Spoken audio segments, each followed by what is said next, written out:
the day that I just changed on my advertorial.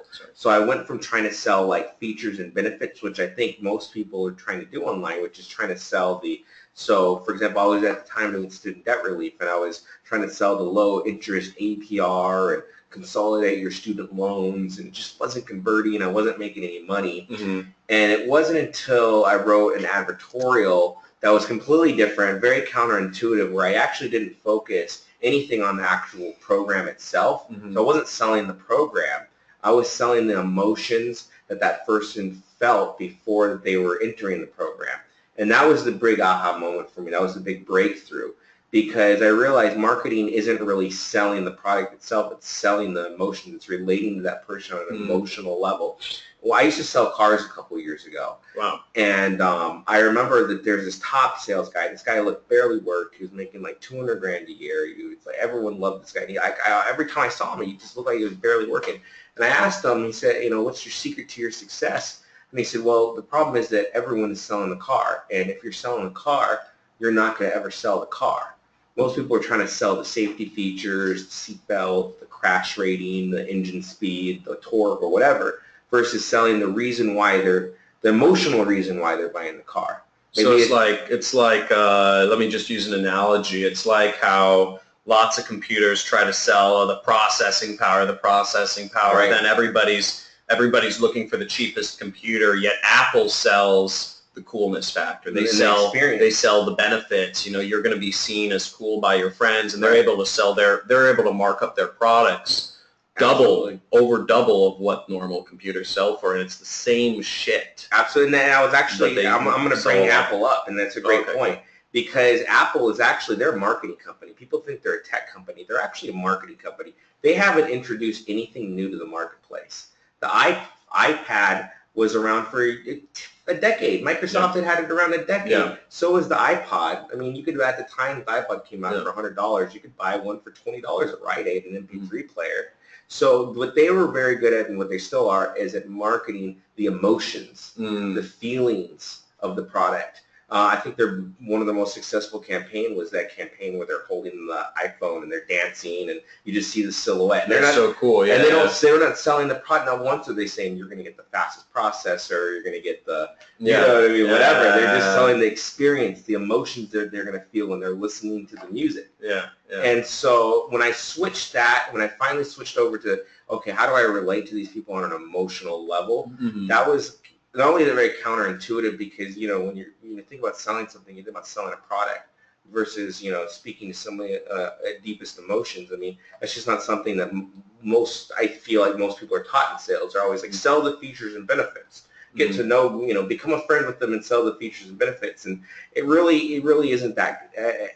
I think that it's absolutely wrong, actually. And I'm going to go through, actually. Okay. Let me pull up. Okay, so guys, without further ado, I just started the recording. We're going to talk about, how he makes $2,000 plus a day writing non-salesy blog posts in weird niches. So let me bring up his thing. Yeah, sell the sizzle, not the steak. So here is, without further ado, I will. Oh, you already had a little bit about yourself. Yeah. So here, I'll let you go through everything. All right. Sorry, but last question. How long did it take you between when you hit $200 a day to $1,000? It was like overnight. Okay. It was an overnight, because it was literally just one day, 2 days. Oh, I remember, like the day before, I'd made like $150 profit. Okay. And I put this new advertorial, which was like a new concept for me. Like the whole idea of, let me put this blog post in between my like sales page or whatever, seemed counterintuitive. I'm like, no, that's too many steps. Yeah. Nobody's ever going to read that. It just seemed too counterintuitive, but I did it.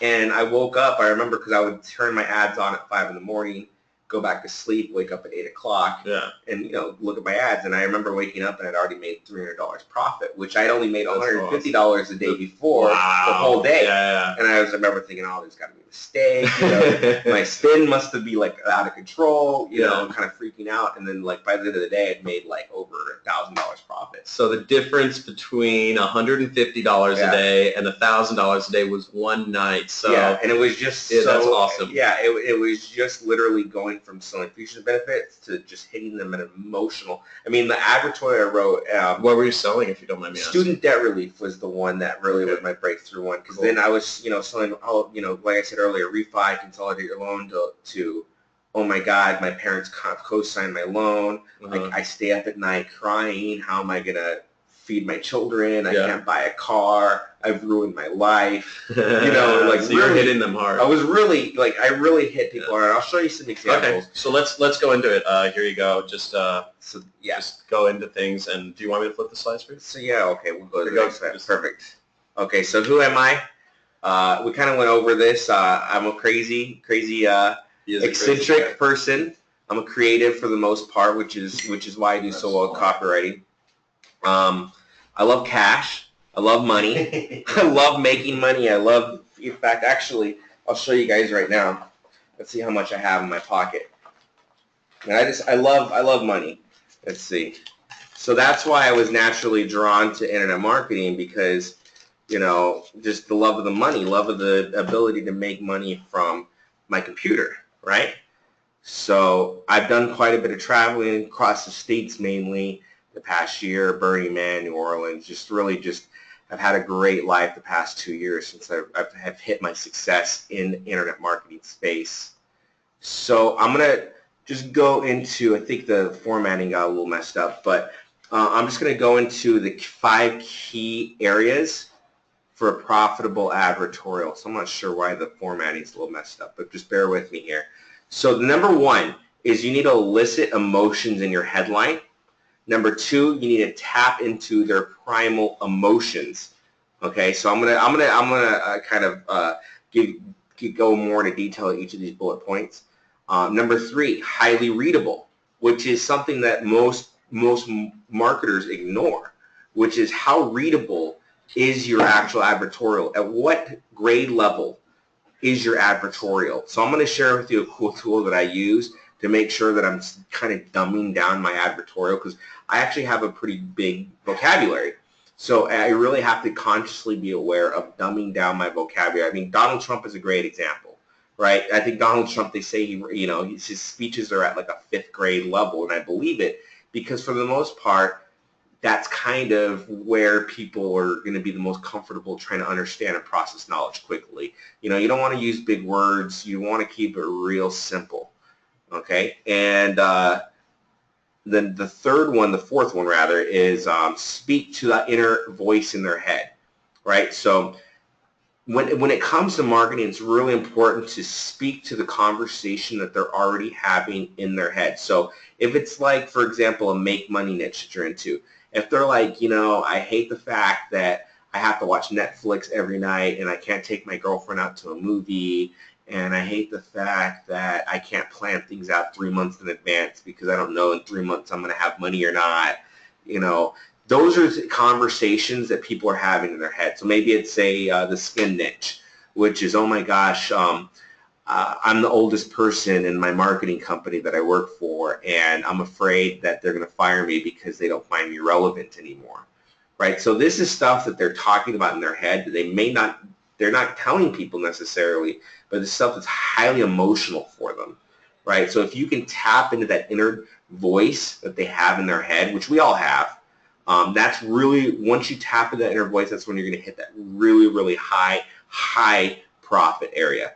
And get the biggest return on investment you can get in this world. So the next one is just promoting an offer that works. And I'm going to share with you some of the things that I do to find offers that I know are going to be slam dunks. All right, so I'm going to show you how to elicit a strong psychological response in your headline. So there's a few different what are called archetypal story types that I like to use not only in my headlines, but also in the story that I like to tell itself. So I'll pull up, let me pull up some of my advertorials, and you guys can go visit Venture Insider Club, and I'll show you one. I'm kind of give you guys my sacrificial lamb. So sacrificial lamb meaning obviously some of you guys are going to rip it off, which I'm fine with. It works. Obviously it works. Look. I have 5.9 thousand likes on it, so I ran some traffic. I want to make clear one of Ronnie's really cool. One of the cool aspects that I love. Oh, did you pull out like a bunch of money? Oh yeah, I did. You roll around. This guy is hilarious because he rolls around with so much cash on him. It's fucking hysterical. But yeah, one thing you do really cool is you find like these weird, like lots of these companies you just have direct relationships with, and you found companies that are just weird verticals, lots of money, and you've been able to strike direct deals with them, and just I love that. Ronnie has a lot of interesting things to his approach, but sorry. No worries. This is good. No, I'll explain. Business loans are a really good one, and now I'm going to see a bunch of people get into, which is fine. I've made some good money in business loans, and I'll share with you guys why it's such a good niche. First off, it's lead generation. So I like it because you don't have to get somebody to buy something. You just have to sell a lead. So it's easier to generate a lead than it is to generate a sale. So just, lead gen is good. And you get quite a bit of commission if you close a deal with these guys. So it's like about 7-8% of the closed deal. The average deal is about 20 grand. So, it adds up. You close a few deals, it really adds up. Let's see, where were we? So strong psychological response. So this one actually doesn't have the strongest psychological response, how to get a cash to grow your business when banks aren't lending.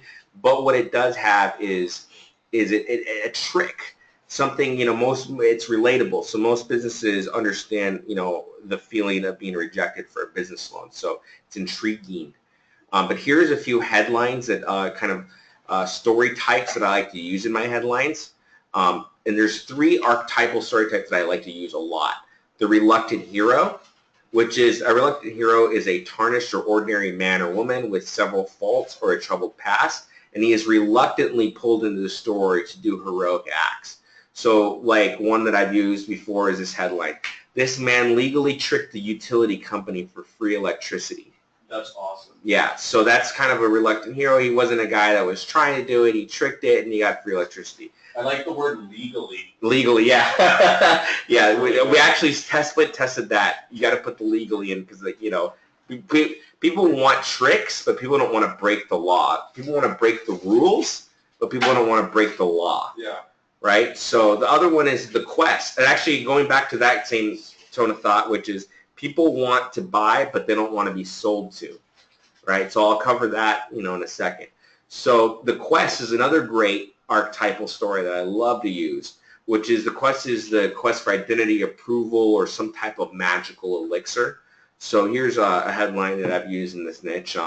She was diagnosed with autism, so she discovered a mind hack to excel in life. Oh my God. So yeah, if you're in the autism niche and you're targeting you have a product and you can find them on ClickBank or you can find a direct deal. Trust me, somebody that has a family member or that is struggling with autism is going to read that and click on it, and it's going to engage in a emotional response in them.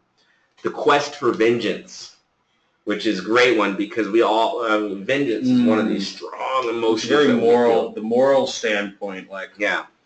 So here's what I use for student debt, which is the quest for vengeance. Many Americans qualify for student loan forgiveness because of fraudulent lending practices. Oh, that's fantastic. Oh, these guys fucked me over. I need to get vengeance on them. They fucked my life up. I need to get a forgiveness. Yeah. And so I kind of use this other in my copy, you need to get back at them. They screwed your life up. These colleges put you in student loans. It's not your fault, and we need to rise up and get vengeance. So I elicit very strong emotional. So I have a question. For this sort of stuff, how do you come up with this stuff? How does somebody else? Everybody on this webinar is going to be. How do you get so deep into these people's minds that you can sell them? I mean, these are multiple. You're selling people in lots of different niches. Yeah, absolutely. How do you get close to these people? How do you learn how they think? How do they, Well, you got to learn the ventriloquist method, which is coming up. Oh, okay. Sorry, am I getting ahead of myself? Yeah, the ventriloquist method's coming up in a few, but that's a great point. Is getting in their heads, which is most of the battle, because I think that myself included, and a lot of marketers do, is put themselves in the eyes of their consumer, and they kind of try to find relatable things. Mm-hmm. Well, I think that they're like this. I think that they're like that because I'm like this. And so the thing is, people are completely different. In fact, like I had a product, and it was a product I did marginally successful with, which was a derby, a roller derby product. It was an ebook, and I was selling this product to. I was trying to sell it to these kind of punk rock roller derby. Roller derby. So what these the fuck is you don't know these girls that like beat the shit out of each other in skates, and they go around a rink, and it's a game. It's a pretty cool game. You got to look it up. Girls beat. Wait. Yeah. Girls beat the shit out of each other and roll around on roller skates. And a roller skate, and they like beat the shit out of each other. It's crazy, dude. It's crazy. It was big in the 70s and the 80s and kind of went away. Let me know if you think that's crazy. Yeah. That sounds pretty crazy. So I had it, yeah, it is a pretty good niche. So how you were selling this, and what, you just struck a deal with the company that they give you a percentage of the profits? Well, I'm telling you about the assumption that I made. Okay. The assumption that I made was that I was going to sell this product to these badass women. These like punk rock. I was trying to hit kind of these punk, because actually the type of woman that's into it is kind of a punk rock chick, you know, and it was kind of a how-to guide, you know, to do it. I didn't sell any copies of it, and then what I did was I did a survey. So I did like an AdWords survey, and I said, you know, here I'm making a product on derby, on roller derby. If you fill out these questionnaire, I'm going to give you a free copy when it comes out. And so the question was, what is your biggest fears and frustrations? Who are you? What's the best way to describe you? And so what I learned was these people that are interested in the product weren't these badass punk rock chicks. These were actually stay-at-home moms that had grown up watching roller derbies in the 70s and 80s, felt very, very disillusioned and disempowered at their submissive role as a wife and mother, and felt empowered by seeing these women beat the shit out of each other. So I was selling to the wrong audience. Whoa! I was trying to sell to the players. Yeah. And I wasn't trying to sell to these women that had no intention of playing, actually. All these women, in fact, they said, I don't actually think I could ever do it, but I love watching it. I love watching these women that are so empowered beat the shit out of each other. So I was selling to the wrong audience. Guys, type in awesome if you thought that was awesome, because, I mean, that's insane. The fact that I think that's a perfect example of, you know, we as marketers, we project what we think. Exactly. We project, exactly. You know, we're selling whatever it is, weight loss pills, skin creams, whatever, and we're like, we think women are going to want to see this. Exactly. Usually we're just fucking guessing. It's a stab in the dark. And it's what you did. I mean, you asked them, and you know, I tell people to look at the Facebook comments and stuff. But dude, you asked, dude, that is awesome, dude. Yeah, right. Freaking bringing the heat. Well, going back to skincare, you know, most you helped me a lot.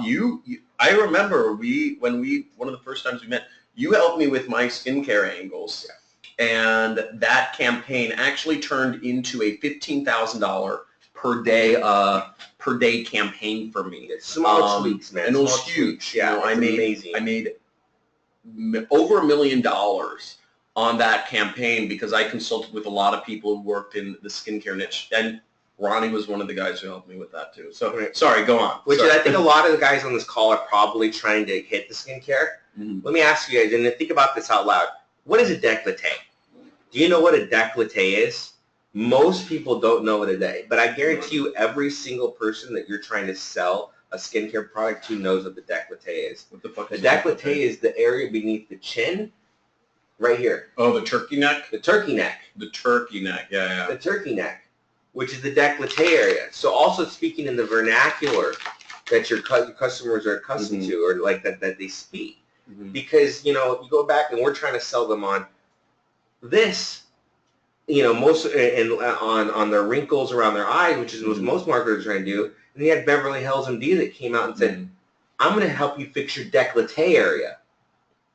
And there was the first product to say that because they actually listened to their customers who were worried about their décolleté. They weren't worried about their eye, you know, crow's feet, which was what every marketer was trying to sell. Was $100 million a year company, by the way. This guy, one of the owners of this company, Craig Clemens, actually has a reality TV show. It's called Lucky Bastards. It's about a bunch of rich New York bachelors. It's on A&E. Literally has his own reality TV show on him. But, you know, marketer, $100 million company. Yeah, he's the best copywriter in the world right now, hands down. That's awesome. His company, Beverly Hills MD, is like been time and time again, year after year. is the highest direct-to-consumer profiting offer in the world right now. And so, that was one of the secrets of success, was that while everyone else was trying to hit the wrinkles underneath the eyes and the laugh lines and the crow's feet, he was the first one to say, hey, look, ladies, I'm going to help you fix your décolleté. And it was like bananas, because it was the first product to offer a solution to what they were really wanting. Mm. You know? That's awesome. And so, and I happen to have a little insight on how that happened. And so that's there you go. Find your décolleté in your marketplace. That's great. Okay. So, Yep. yeah. Let's see the next slide. Okay. Thank you. Okay. So, how to tap into the deepest emotions. So, fear, ego, frustrations, inner dialogue, hope, and happiness. Those are really the key points that are super important when I put together an advertorial. First and foremost, it's fear, ego, and frustration. Those are the three things that I really hone in on. Okay? What are my prospects afraid of? What keeps them up at night? Right? So for student debt, I put in, it keeps me up at night that I know that I can't save for my future. I can't save for my children. It keeps me up at night knowing that my parents co-signed for my loan, and now they're worried about their retirement. So I'm hitting every single one of those statements. For somebody that's suffering with that, when they read that sentence, they're going to feel something in their stomach. I've literally had people comment on my ad saying, I cried when I read your ad, when I read that article, because it hits so close to home. Dude, Like, that means that's insane. Yeah, oh yeah. Cried. You made people cry with your advertorials. And I'll listen to some of the calls, and they're crying. They call up crying because they're like, I've never seen an article that related so well with what I'm feeling. I didn't know so many other people felt this way, right? So there's fear. Fear is such a powerful driving emotion. In fact, I don't know the exact, and I'm paraphrasing, but they just did this study a couple years ago on products, and you're going to sell 2 times more products selling something that's a solution to a pain point than selling a pleasure. So, for example, like, you're going to sell more diet pills than you're going to sell Twinkies, okay? You would think you'd sell more Twinkies, right? Mm-hmm. Because it's an immediate pleasure thing. You're going to sell more diet pills because you're solving a pain point in their life. Consumer, and you can look this up. There's actual statistics on this. Pain point products sell twice as much as pleasure products, right? So think about that. So automatically, if you're selling a pleasurable product, a product that's meant to improve their life in like a pleasurable way, you're already kind of in an uphill battle versus choosing a product that is immediately solving a very, very hard pain point in their life. So dandruff, hair loss, bone spurs. No. So for example, bone spurs. Most people, if I said, hey, look, dude, I'm going to sell you this ebook that's going to show you these stretches on how to prevent bone spurs, you were like, fuck off. Mm-hmm. I don't give a shit about bone spurs. Yeah. But if I find that person suffering with a bone spur, yeah, and I said, here's this ebook for $100, and it will fix your bone spurs, they're going to be like, dude, sell me 3 of them. Mm-hmm. You know what I mean? Like, immediately, I have this immediate pain that needs fixing. So it's easier to sell a pain point product than it is to sell a pleasure product. Well, I think a perfect example of that is, like, there are a lot of people who have unhealthy lifestyles, and if you tried to sell them, an ebook on how if you try to sell them an ebook on, let's say, like, how to eat healthier diet products, they aren't going to buy that. But or how to stop smoking, right? People don't care about how to stop smoking until they're told by their doctor, you're going to die in 5 years unless you stop smoking. Yeah. Then they're addressing the pain point, but they're not. So if somebody says, hey man, you should stop smoking because because it's unhealthy, it's like, but you tell them you're going to die in 5 years if you don't stop smoking. You're like, oh shit, okay, I'm going to address this. Yeah. It's the plastic surgery is a massive industry, but eating well isn't. You eat well, you're not going to need a lot of plastic surgery, right? Yeah. If you eat fruits and vegetables, you're going to look great forever for a good chunk of your life, and you're going to avoid that. Yeah. But that's not the huge industry. That's there's a plastic surgery is a huge industry. No. And this is the fact of the matter is if you want to make the big money quick, you find industries that fix a problem. So business owner, I'm going to get into that actually. I'm going to give you some great ones. Hey, I just want to shout out to Nick Cusomo. I agree. This guy, he said this guy is fucking genius. Dude. Yeah, I hope you guys make a fuckload of money after this because really once you just focus on these things, it's really like hitting the 80-20 rule. It's like just focusing on what works and just fuck off the other stuff that doesn't work. Let other people focus on like split testing to death like some crazy stupid offer. Like I'm going to focus on a pain point offer. I love how you do that. The way you run your companies, I think it's really smart. You let people. That's awesome. I also work a lot less than most people. You fuck around so much. I do fuck around a lot. I am, and we'll get into that. But okay. So inner dialogue, and we talked about this a little bit earlier, which is have the conversation that they're already having in their head. So I'm in the addiction niche as well, and I would love to pull up, but the site's just got hacked, which sucks. But addiction niche, which is a big inner dialogue that people have is actually not the addicts themselves that call, because addicts don't actually think they're addicts for the most part. Mm-hmm. It's their family and friends that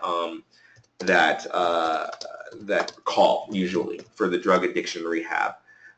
So the inner dialogue that they have in their head is, oh my God, I'm going to find Stacy dead in her room one day. I'm going to, or maybe even less dramatic is, I'm going to wake up and, all my nice jewelry is going to be stolen because, they're a drug addict and they steal my things in order to support their drug habit.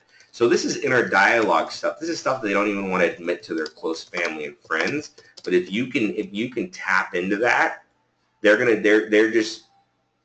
it's just like magic. When you can tap it and when you can like meet them at the conversation. In fact, in NLP, and some of the people, I know some of you guys know what NLP is. For you guys that are new to it, no. Neuro-linguistics programming, which is a way of communicating with people to kind of very persuasive way of communicating with people. It's let me explain real quick. NLP is it's a little known. I'm using copywriting. It's a little known kind of science of studying how words and language patterns affect people's emotional states and affect people's actions. So it's a really trippy thing. There's a lot of crossover between NLP and hypnosis actually, and it's a really kind of deep study into words and language patterns, and it's trippy as hell. And once you start understanding the power of it and using it, words have changed my whole life.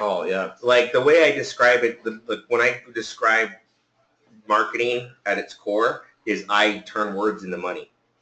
Like that's marketing at its core is I can turn this set of patterns, this set of words into money in my pocket, right? So that's really important for me. So I was gonna. Jay Perry says it's pimping at its finest. It is pimping at its finest. This is legal drug dealing. Because think about it, like drug dealing is like, I mean, you're selling on all these emotional pain points that they have. It's not just the pleasure. Actually a lot of drugs aren't that pleasurable. I've never done crack, but what most people tell me, it's not the most pleasurable thing. It's filling this void that they have in their life. So a drug dealer really isn't a pleasure dealer. He's actually dealing with people's hurt and emotions. Mm-hmm. So wow. Interesting. Yeah. So inner dialogue, hope and happiness. Tap into what your prospects want as an outcome. And that's pretty obvious. That kind of goes into some of the features and benefits. But it's kind of not some of the features and benefits itself. So a feature and benefit is if you buy this car, it has a really fast engine and you're going to outrace all of your friends and it's going to be great. But if you talk to their hope and happiness, people don't necessarily care about going fast. They care about getting laid. Mm-hmm. Right? They care about getting pussy. They care about impressing their friends.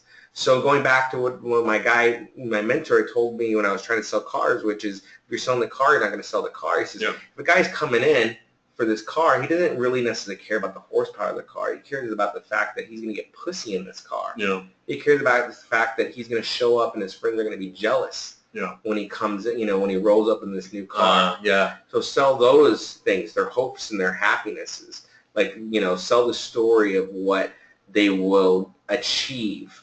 So in student debt, I would focus on, imagine being free from debt. Imagine, opening up your bill every month and seeing a $0 payment and having that sigh of relief knowing that now you don't have that extra bill you have to think about every month.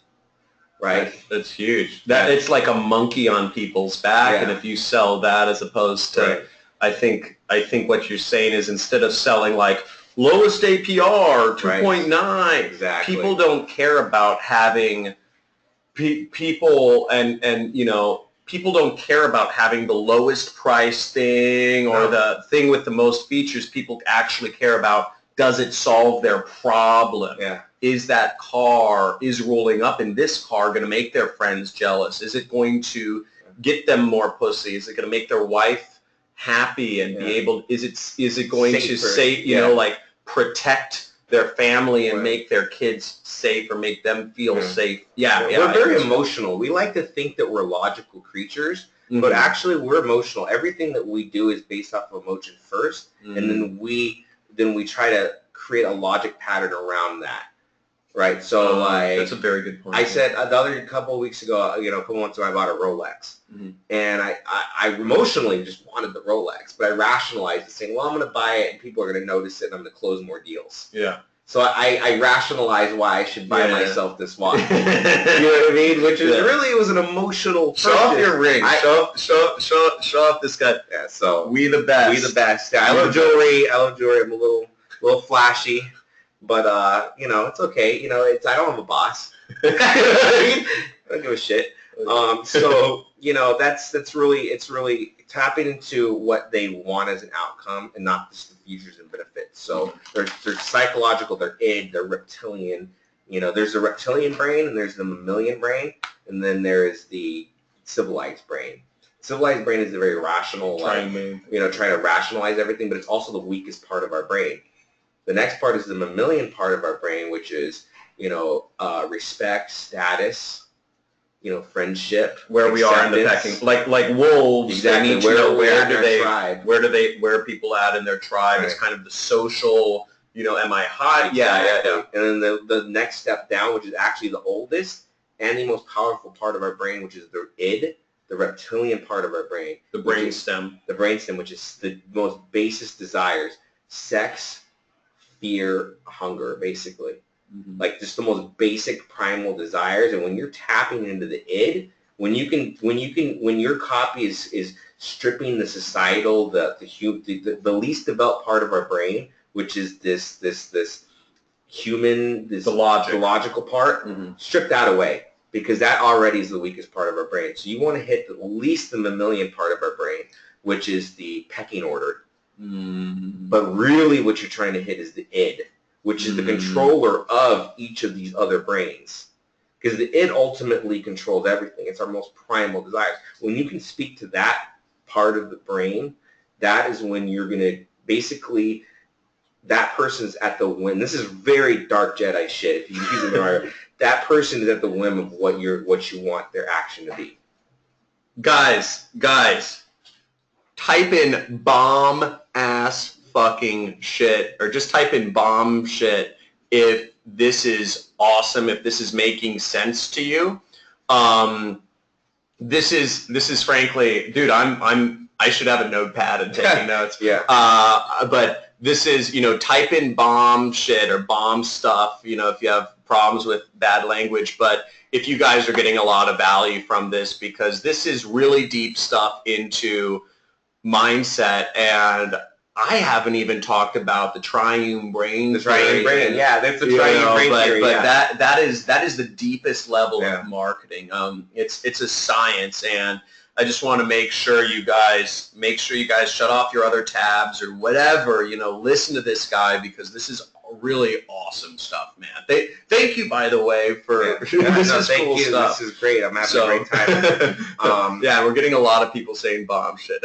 Yeah. This is how you mind fuck your prospective customers. Yeah. And it's honestly, this is what I'm talking about when, you guys read my emails, I am always, I'm always transparent.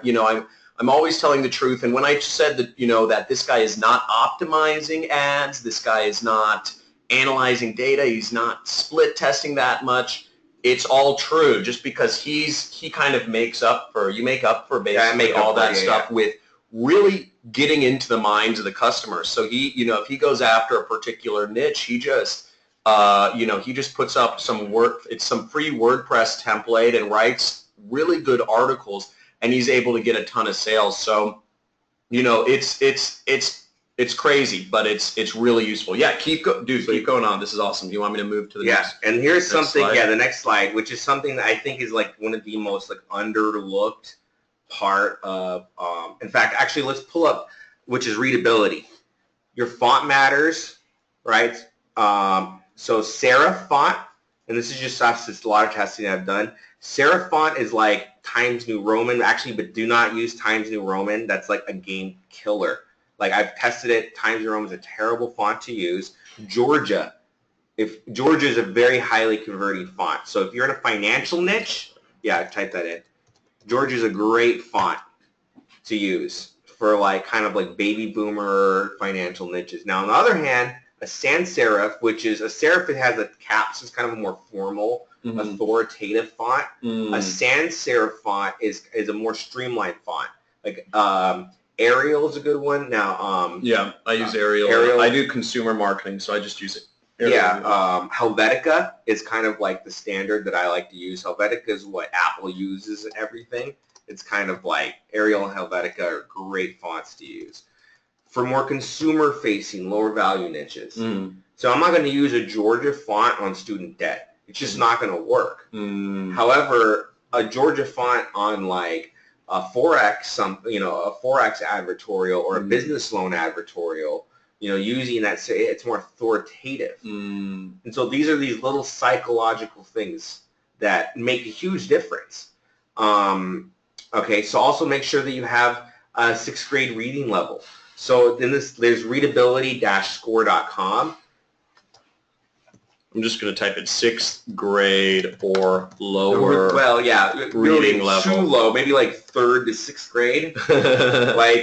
But basically make it simple, stupid. Yeah, like James and the Giant Peach is a great book that like everyone can read. It's just really like an easy-going, easy book. Like Roald Dahl, I like reading the stuff because it's like very good, very, very good writing. And it's something that I read when I was like in 3rd grade, and I can still pick up and like I can still relate to. Roald Dahl, which she wrote, James and the Giant Peach, Matilda, a lot of Willy Wonka and the Chocolate Factory, which I know you wouldn't think that this guy's going to help you in your copy. But if you go to these classic books and figure out why are they so classic, what is it about them that have endured this test of time? And for the most part, a lot of it is just readability.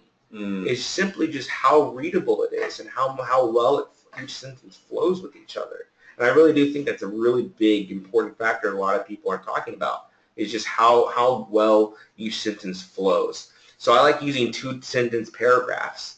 So I'll show you kind of in this, you see, 2 to 3, you see these aren't like long paragraphs. It doesn't look, if I were to condense this all into regular paragraphs, it would look too intimidating. They would go to the advertorial. And this is a business-to-business niche. Yeah, and this is more so of like Devin Sanders asked, even in financial niches, this is business to business. Yeah. You want to make it real easy for them to read, because we live in a snack food culture. Like like YouTube videos. Yeah. Like YouTube videos are what most people are consuming now, which are small videos. It used to be people would sit down and watch a movie or watch a television show. Now people are splitting up the entertainment into like 6-minute video here, a 10-minute video there, or a 2-minute kitten video here. It's like this, like, really, people are like, we're competing against cat videos. You know what I mean? Dude, it's so true though. It is true, because you're just 1 second away from them to like get like a porn pop up and like, fuck this, I'm gonna go jerk off or whatever, So so we really got to keep their attention. So it's like each paragraph kind of leads into the next. Each sentence leads into the next. It's like the headline buys a click. Your first sentence buys the next sentence. Buys the next sentence. So I see every paragraph and every sentence as just like buying me an extra 3 seconds in reading. I don't see it as like I assume that they're going to read the whole thing. I assume that they're going to read about one chunk at a time. So I got to make sure that each chunk leads them into the next chunk naturally. Yeah. In the readability. So this is actually something I was talking about the other day, and just to kind of clarify that point, basically your headline, all you have when people land on your page is all you have people read is this headline, and if they like it, they'll keep reading. If they don't, they're moving off. Now, when you get the headline, you probably have these 2 sentences to get people hooked, and if they aren't interested after these 2 sentences, they're going to click off your page. But if you are good at copywriting enough, and would you say this is accurate, you get a little more leeway. You can get them to read this next part of your paragraph. And if they're still interested, they'll read, if this is boring, they won't read anything else. But if they read this, you got them for the rest of the entire thing, and you can get the sale. Or usually what a lot of people do, just based off the heat maps, is they'll read the headline, they'll go down here, they'll read this. So that's why I like to have a lot of these quotes. They'll read your quotes. Oh, interesting. Right? So I use these quotes that have strong emotional hooks. So you read the quote, because they're going to go through this. They're going to read the headline, they're going to scroll down like this. They're not going to read they're going to read a little bit of it to make sure it's even worth reading more. I mean, we all do this. Read the bullet points first, and then like, oh, that looks interesting. Let me read the actual whole article. If not, fuck this. So they're going to read that, and they're going to see, I'm afraid I may lose my business and everything I've worked so hard to achieve. So they're going to read that and like, oh, shit. Maybe a little hits a little, and they're going to come down here. Leverage funding is a great option for businesses that need a short-term loan with a flexible repayment option. Okay, I know what this is about. Getting cash, bad credit. They're going to read the call to action next. Bad credit, okay, all right. Let me read more, but then they're going to read the article. So they usually pick apart 2 or 3 things first, kind of like your bullet points or your H2 tags, and then they're going to read your article. So that's why I like to have these quotes and these like kind of like I pre-sell my pre-sell. Everything is very well thought and thinking like, how do I keep them? How do I keep them here? How do I keep buying more time? How do I keep buying more of their attention? Right? And then it just has a good call to action. Right? So that's awesome. That's here's your power. Yeah. Actually, I'll show you another one. So this is one I did with dyslexia. Right? So you see we had, quite a bit, 286 likes. This is a very small audience, by the way. So same thing. Parents usually start to realize something's wrong within the first few things. Parents are told by well-meaning teachers. So they can kind of read the story by just reading the outline things, and then they read. That's awesome. Yeah, that's kind of a trick. That is a very important part of the process. Okay, so readability. The ventriloquist marketing method. Okay? That sounds good. Yeah, so ventriloquist, is speaking in the voice, is throwing your voice. So obviously, like, I'm not in my addiction niche. Like, I wrote as if I'm a middle-aged mom. Like, I'm not a middle-aged mom with a, daughter that is addicted to drugs. However, whoever read that article would think, wow, this mom is really struggling with this problem with her drug-addicted daughter. Yeah. It's because I use the voice of my consumer or the prospect. So what I do is I visit Facebook groups or I visit forums. So I'll just even type in something, let's say, drug addiction support group. Oh, dude, that's great. Right? Or support forum. Yeah, let's do. Yes, forums are good. Right? So recovery.org forum. Actually, I saw a good one right here. Alcohol addiction, drug addiction, opiate addiction, recovery and addiction. Okay. Let's see what they're saying at these forums. Substance abuse. I can't do this alone. Oh my God. I've been in pain management doctors for 2 years. So what I'll do is literally just copy and paste their exact words. And what I'll do is I'll compile a bunch of them together.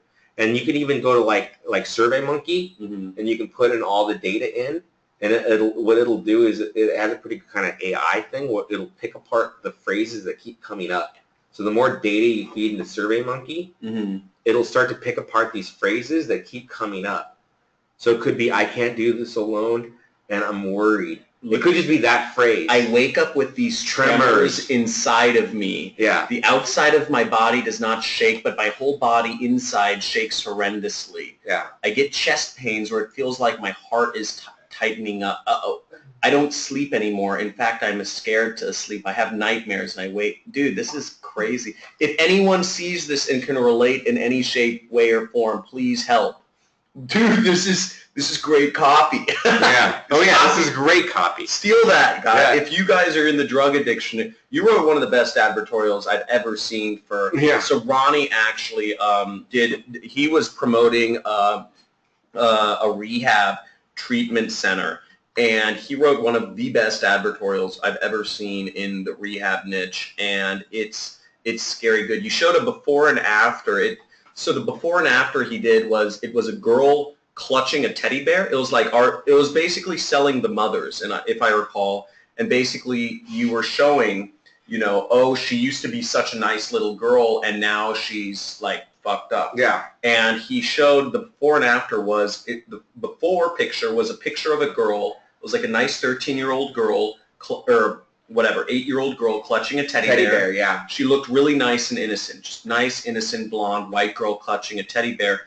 And then you showed the after picture, and the after picture was this kind of punk teenage girl. She had her hair dyed black. She had like plugs in her ears. She had nose ring, and she had like black fingernails. Yeah. And she just looked angry. It was the same girl, actually. It was the same girl. Same girl. Yeah. So, as a friend of mine, I told her I was going to use her photos. So I picked out a photo of her when she was young and cute, and this photo of her. When everyone's a teenager, they kind of go through a phase where they look like an asshole. Yeah. So I found the most asshole picture of her, and that was the drug-addicted photo, and the comments were priceless. They were like, how could this teddy bear clutching sweetheart go to this selfie pout-facing drug addict? Oh my God. That was my favorite one. Yeah, that was awesome. So that was so funny. So yeah, you come over here to like and usually they have like their most popular discussion. So sex addict. Wow. Yeah. Sex addiction. The moment we all wait the for. call to action could be call Ronnie.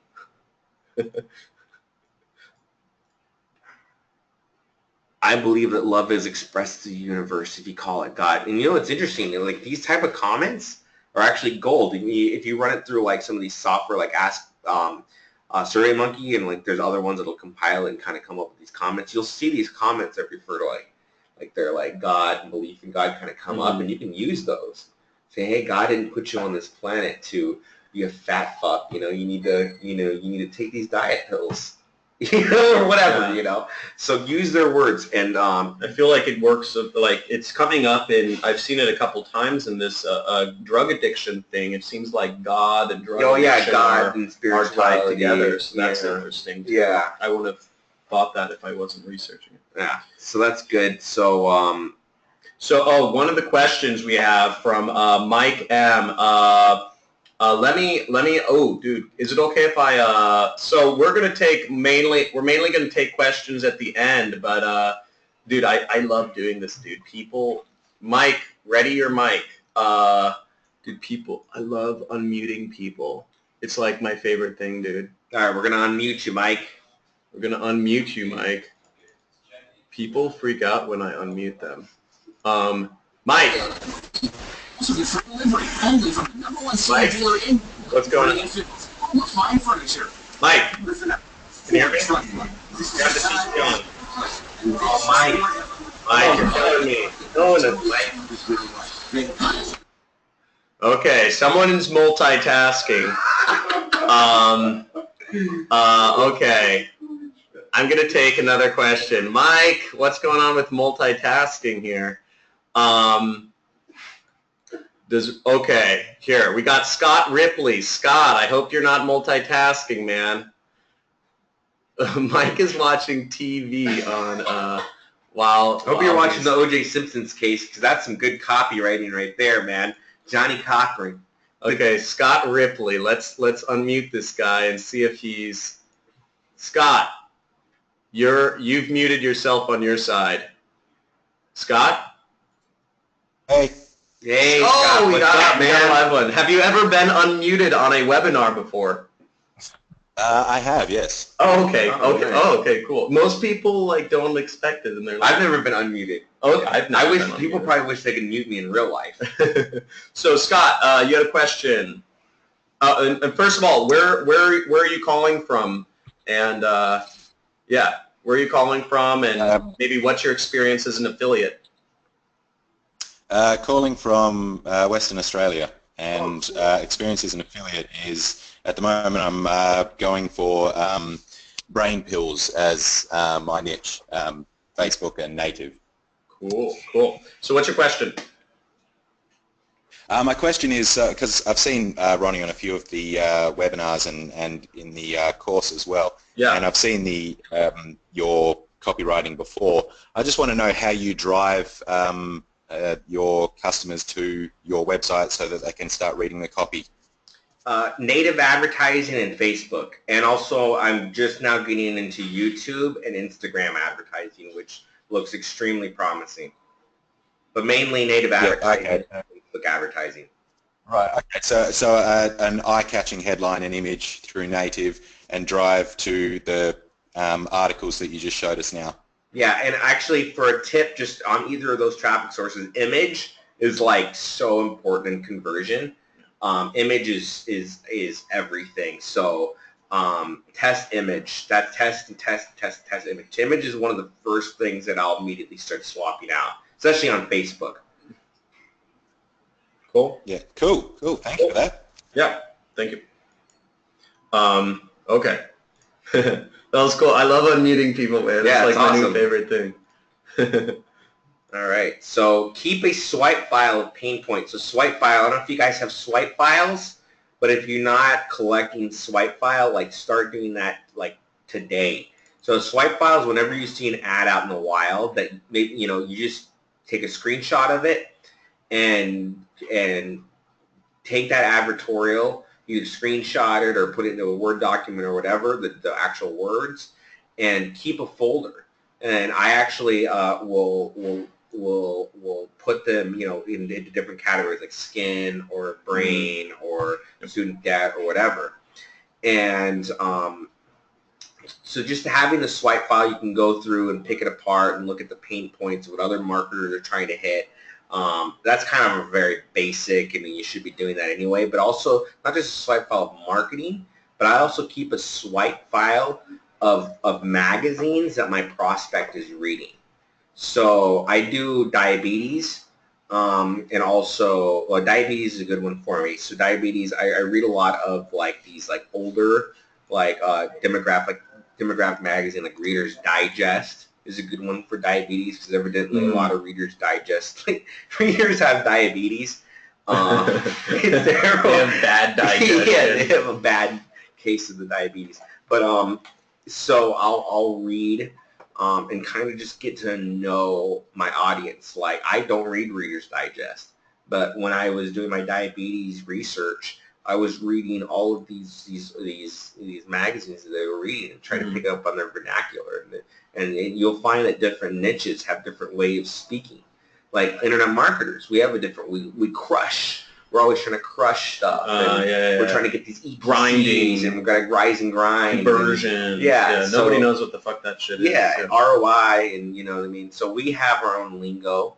So it's really important to find the lingo and the insider words that people in your target has, right? So, and that's keeping the swipe file so you can just kind of like look at, when you're writing it, you can look at all these files and say, okay, what are these words that keep coming up? Maybe these words that you don't recognize, or these slang that keep coming up.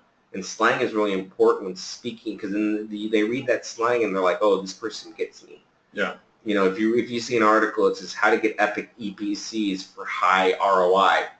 I'd be like, cool. Oh, we're probably gonna click on us. Yeah. Any other person's gonna look at it like, I don't know what the fuck that even means. Yeah. So the more you speak in their lingo and their vernacular, the better it's gonna do. Yeah. Okay. Let's see. That's the thing. Okay, that's kind of Ricky, we're gonna take questions very soon. So. Yeah, this is the last slide. So, how to find, and we kind of talked about this earlier, which is, does the niche have a pain point? Is it a pleasure product or a pain point product?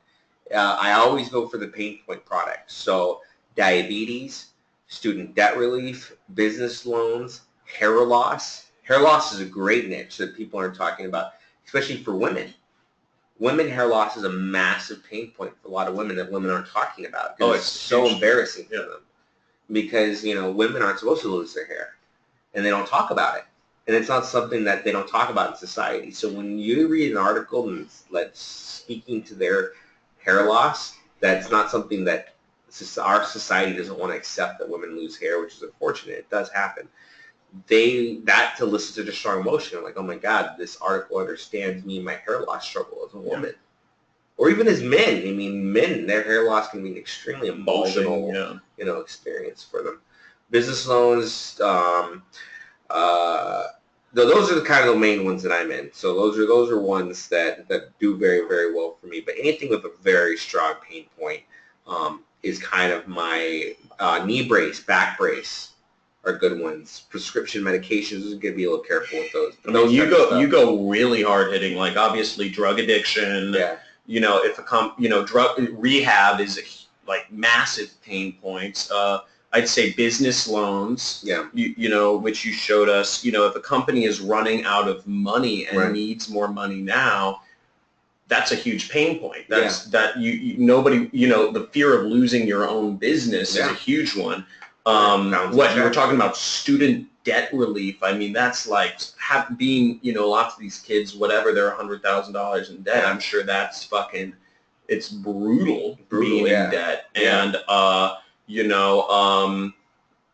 that's a huge fucking pain point. Yeah, so it's like a monkey on people's backs. Yeah. On the brain pill, because actually I've done a little bit of brain pill stuff. I know the last caller said that he was hitting that. So people focus on, the brain's going to excel your brain. Which works, it's fine. But what I was doing to get it to work, which is your coworkers are doing this and running circles around your performance, and you don't even know it. Wow. So you're tapping into, again, the mammalian brain, and you're saying, look, they're doing better than you because they know something that you don't. And they're going to get the raise, and they're going to get laid. I even get into like, hey, look, they're getting the better mates even.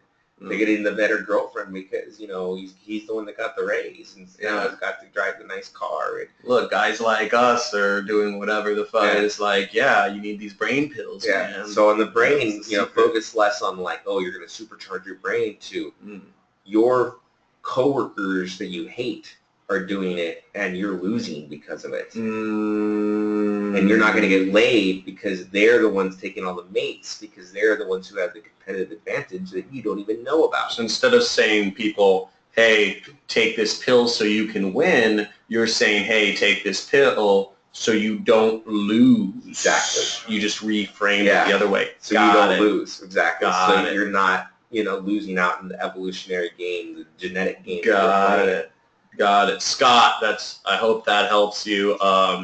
That's cool stuff. Dude, awesome. Dude, fucking, guys, first of all, that's the end of Ronnie's slides. We're going to take some questions here. Just, let us know, type in like, that was great or something. If you guys thought Ronnie, let me know. Say encore, ENCORE. Say encore if you guys would like to see Ronnie again on another webinar. We hang out a lot. We're all back here in LA, and just type in Encore if you guys would like Ronnie to do another training with us. And oh, Ronnie, look, here's just these are all the Encores. So Right on. okay, I will definitely bring Ronnie on again. Yeah, I'm seeing the. I mean, dude, we have freaking that's insane. But guys, awesome stuff. We're gonna take. Dude, you're getting. It keeps rolling. More people are saying Encore. Dude, that was awesome. Right on. Man. Well, I did want to make an offer for your guys' audience. Yeah, For the audience here. Copyright is difficult. I have a team that we've been doing it, and we obviously do it quite successfully, consistently. Yeah. So if you just want our team to do it for you, we have a done-for-you advertorial service. Okay. Where we've already gone through a lot of these niches, monetized them, we know what works. So just reach out to me. So if you have a pen and paper, before I field questions, just take down my number, and you can just text me if you're interested in getting some custom advertorials for your business. So 562. Here, let me actually write it on the screen. Write it down. So what should they text? Just their name and their business or Your something name, like that? business, and Or do they need to type in their email or what? Yeah, just name and business, and I'll text you back and just say I saw you on John's course. Okay. So you could just put in, Okay, and what's 562 326 4261. 61 you can and email me at I check this email. Oh, here, let me just type it in. Yeah. I check this email at gmail.com. You're giving out your personal email? That's me, yeah, well. Okay. I check this email at gmail.com. At gmail.com. Guys, I don't even know why he's doing that. I never give out my personal email. You should have given out the text, so it's too late now, bro. Name, and text your name and business. And are there any other qualifications they should know about? Dude, you're gonna get a lot of fucking. There are literally hundreds of people on this webinar. Yeah. So well, we'll see. Like I said, we've done all the testing, and we're copywriters that run traffic. So a lot of copywriters will write your copy, but they won't risk any of their own money behind their own copy. So, so anyway, let's field these questions. Dude, I can't even I can't even believe you're doing that. What? You understand how many hundreds of people are on this webinar. See. I have a big audience. Well, actually, I was going to put my social, but now that you're saying Dude, I have a very big audience. This is, dude, whatever. You're going to get a lot. Okay. Yeah, guys. Text only if you're serious. Text your name and business, and Ronnie will hook you up with his team, I guess. Dude, there's a lot. Yeah. Okay. Right, we'll see. Okay. So let's take some questions. And don't worry. Okay. So let's take some questions, guys. Type in the questions, and if you guys have a question, God, there's so many comments here, bro. Do you okay, let's David Rocher. Nick. Okay. We'll do Nick Rocher, then David Kasumo. Okay. Okay, I'm unmuting you, bro. Okay, Nick. What's going on? Nick, what are you doing? Is this kid jerking off? Dude, he's snorting some lines, man. Save That's what it sounds like. Nick, are you there? Okay. That's not going on. Let's see. What other... Dude, that is so weird. Dude, people... I don't know what are people doing on these webinars? Okay, David Rocher. David, I'm coming for unmute. Please don't be doing anything. Dude, okay. It's so fucking funny, dude. People. David. Hello, guys. Hey, what's going on, man? Dude, thank you for not totally multitasking like some people. How's it going? So where are you calling from, and kind of what's your experience as an affiliate? Well, I'm calling from Hilo, Hawaii. Wow. Yeah, aloha. Yeah, aloha, guys. And but I really want to get keyed in and focused on how to do affiliate marketing, because I'm actually fairly a newbie. Okay. And so I'm watching your seminars because I have a lot to learn. And I took some training about 15 years ago on hypnotic marketing and stuff like that. Nice. I've used it mostly for video editing that I do. Nice. But I really want to, instead of making other people money, working for millionaires and making videos for them that just make their business successful, I need to do that for myself and really apply my skills in such a way that I can do that. So I'm like in first or second grade. I kind of feel like that, you know. And you guys are high schoolers that you can mentor me a little bit, or college students that can really make a big difference in my life, you know. Well, sorry to cut. We have a lot of questions. What's your question? All right. So do you focus only on English language, or convert your language pages to other languages? And if so, do you use software to do that? Yeah. Or is there a tool or method? I actually, on my hair loss offer for the first time, or my hair loss one, I have had it translated. I've hit mostly the English market just because it's my comfort zone. But You're Mexican, though. Yeah, well, I'm Mexican, but I speak eloquent English. Okay? English isn't even this guy's first language. Superb English. So Okay, no. yeah. So to answer your question, yes, there's so much opportunity out there in other languages. I personally haven't. I'm just tapping into it, so I really can't give you an expert answer on that. But yeah, absolutely I wouldn't do a program for this one. I actually paid a translator that is familiar with copywriting, and I think that's also important, is somebody that understands copywriting and translate to translate it. So now, do you guys use mobile ad networks? Mobile ad networks. I mean, I run my ads on Facebook and on different native ad networks.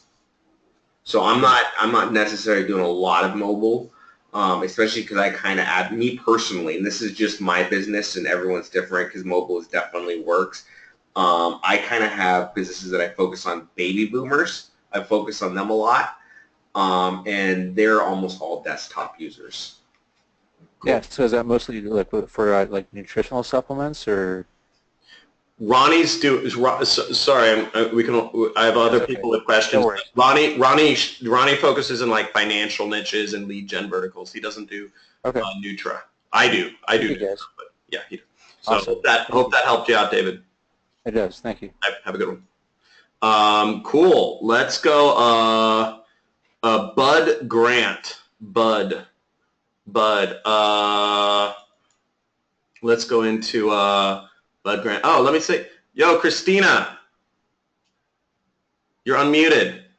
Christina worked for Golden Hippo. Oh, right on. Yeah, what's up going on, Christina? You're unmuted. Oh, she's not responding. But yeah, I actually, yeah. Bud. Hey, Bud. Is he here? What are people doing? Oh, there he is. Yeah. Hey, Bud, can you hear us? Can you hear me? Yep. Yeah. It sounds like you're, what are you up to? Where are you calling from? What's your experience as an affiliate? I have no experience as an affiliate yet. Basically, I'm interested in marketing my web hosting services. Okay. And where are you calling from, and what are you doing right now? I'm not doing anything. I'm not multitasking. That's what you're saying. No, I just hear some stuff in the background. That's why. But where are you calling from? I'm calling from Maine. Oh, cool. The Maniac. Yes. What's your question? Basically, my question, not really to deal with the business part, but I was wondering, where do you find these niches that you want to monetize? Like, what do you search for in Google? Okay, so I mean, there's kind of two parts to that question, which is, I think the first part is which niche to get into marketing, which I kind of went over some good ones like student debt, business loans, back pain, hair loss are good ones. The other part is where do you find the offers, which would be affiliate networks. And that's F5 Media is a good affiliate network. Obviously, Nutrist, John's network is a great network to promote offers on. And not to plug myself real quick, Yeah. but yeah, I mean, one, we were talking about pain points, and one of the reasons I've always focused on Nutra is because, when you're talking about somebody's, how beautiful somebody perceives themselves at, if somebody thinks they're ugly, or if somebody, has problems with their weight, I mean, these are just, and we do hair loss as well. These are massive fucking pain points, massive. Yeah. Just like you promote stuff around the money niche. Right. Yeah. Sorry, go on. So, what is where would you go online? You just go on Google. I'm like, all right, I just want to pick a niche that no one else has messed with, Well, or at least try to find one. I wouldn't do one if you're just starting. I wouldn't go with a niche that nobody else has done. You want to be a settler, not a pioneer. Pioneers get scalped, and settlers prosper. Right? So you don't want to be the first one to the game. Like, you want to be new, but not the first one. So find pain point niches, and most of the big niches are there's really not going to be a lot of new stuff online. I mean, people, if it's making money, somebody's figured it out by now. So I wouldn't worry too much about competitiveness. In fact, competitiveness shows that there's money being made. So if it's a good competitive niche, I think that's a good thing. Because what my grandpa told me, if you're being chased by a bear, you don't need to run faster than the bear. You just need to run faster than the person running next to you, right? And so it's the same thing for anything that's a competitive niche. All you need to do is be better than most of the people, which actually isn't that difficult. Most people have shitty copy, and they don't optimize that well. So, I mean, really running circles around an average person isn't that difficult. So, Does that answer your question? Well, yeah, but, just to finish it up, like you said you were plugging yourself, what site do you go to find these Nutrist? niches? You want to pull up your website, I guess? Dude, just go to if you're on my email list, I'm sure you should see, the email, you get it from Nutrist.com. That's my affiliate network, and we're growing by leaps and bounds, but you just sign up as an affiliate through here. So Okay. yeah, That's basically my question was, how do you find these? How do I get into it? Yeah. I want to find a list of niches that I can pick and take on, you know what I mean? Yeah, you'll find some great ones in Nutri. John has some good offers in there.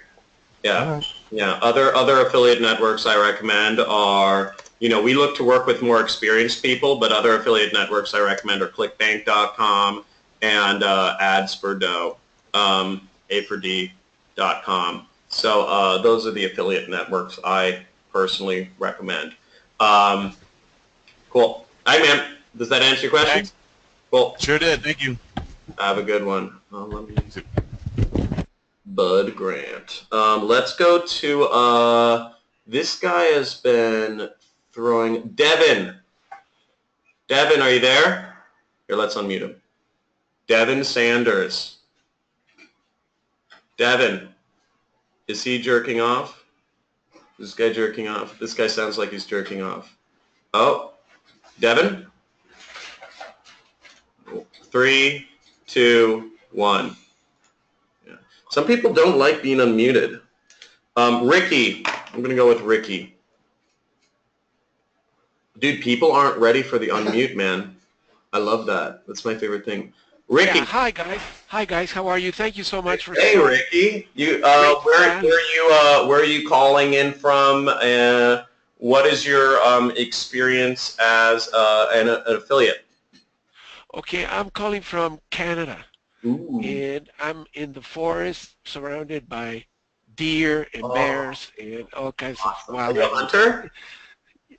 No, I actually love animals, and I see them in front of my window. Actually, as I was seeing this webinar, I was seeing some deer walk in front of my window. Oh, that's awesome, man. and that's what I love about affiliate marketing. It's the coolest business anybody can ever. So what's your experience The as an question. affiliate, and what's your question? Sorry, I have a lot of people. Like, Yeah, I want to get to the question, but my experience is I'm just at the mid level where I'm getting some WordPress sites approved by Google and the Display Network. I'm active in Facebook. I'm growing audiences, and I'm just entering native ads. okay. This is a question for you guys. This really, I appreciate, first of all, the opportunity. I just want to say thank you. Thank you guys for taking the time, for taking the cool, just relaxed time that you're taking to teach. You're giving more than some courses that are paid right here in this webinar. And I just want to just say that to the audience, okay? Thank you. Appreciate it. All right, now, it's like PhD level copywriting what you're teaching here, not high school. Okay. Anyway, the question is brief because I know there's a lot of people. I'm working on a WordPress site right now to just, I finally got approved by some things with Google that they were, wanted me to do this and that. Now, I want the same, if I'm going to do an advertorial, I realized today, man, I'm going to need a WordPress site to be approved by Facebook and another one for the native ads, which allow a lot. How do you handle, if you have an advertorial, do you do one that is kind of compliant with Facebook and then another one that takes a kind of a wilder spin for the native ads? Okay. How do you do it, Ronnie?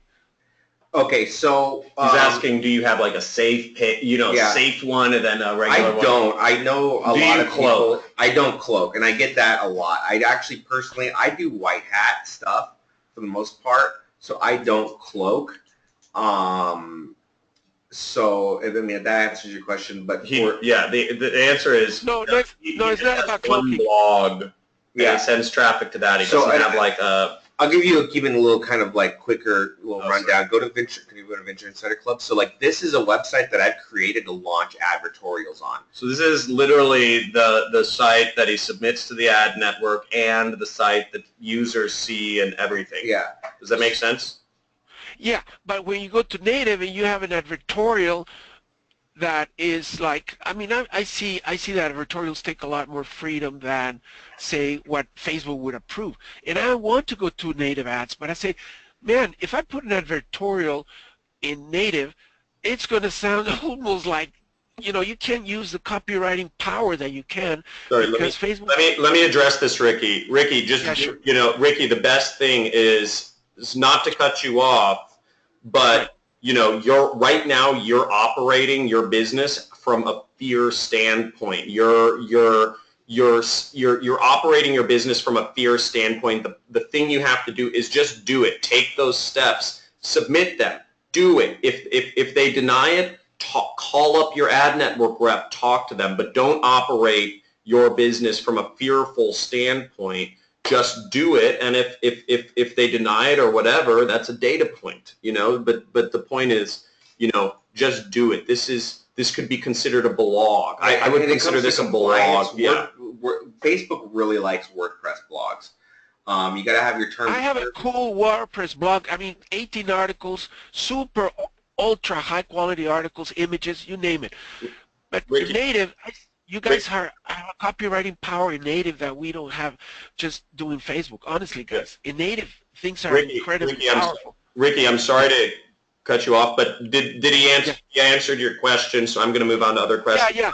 Basically, you're doing the same blog, the same advertorial for both networks. Excellent. Thank you so much. Okay, cool. Let's go to JJ Giddis. JJ Giddis. Guys, type in your questions. We're going over questions. JJ Giddis. Hopefully he's not jerking off. Okay, JJ. Is there a JJ here? JJ? Let's see. Is he here? 3, 2, 1. No JJ. Okay, JJ. You're off. Guys, what's with all, dude, I don't know if lots of people's mics don't work or what, but Matt Clark, okay, we're gonna unmute you. Everybody doesn't have a mic. I don't know. This is a what did I say? Matt Clark. Yeah, guys, come on, be ready.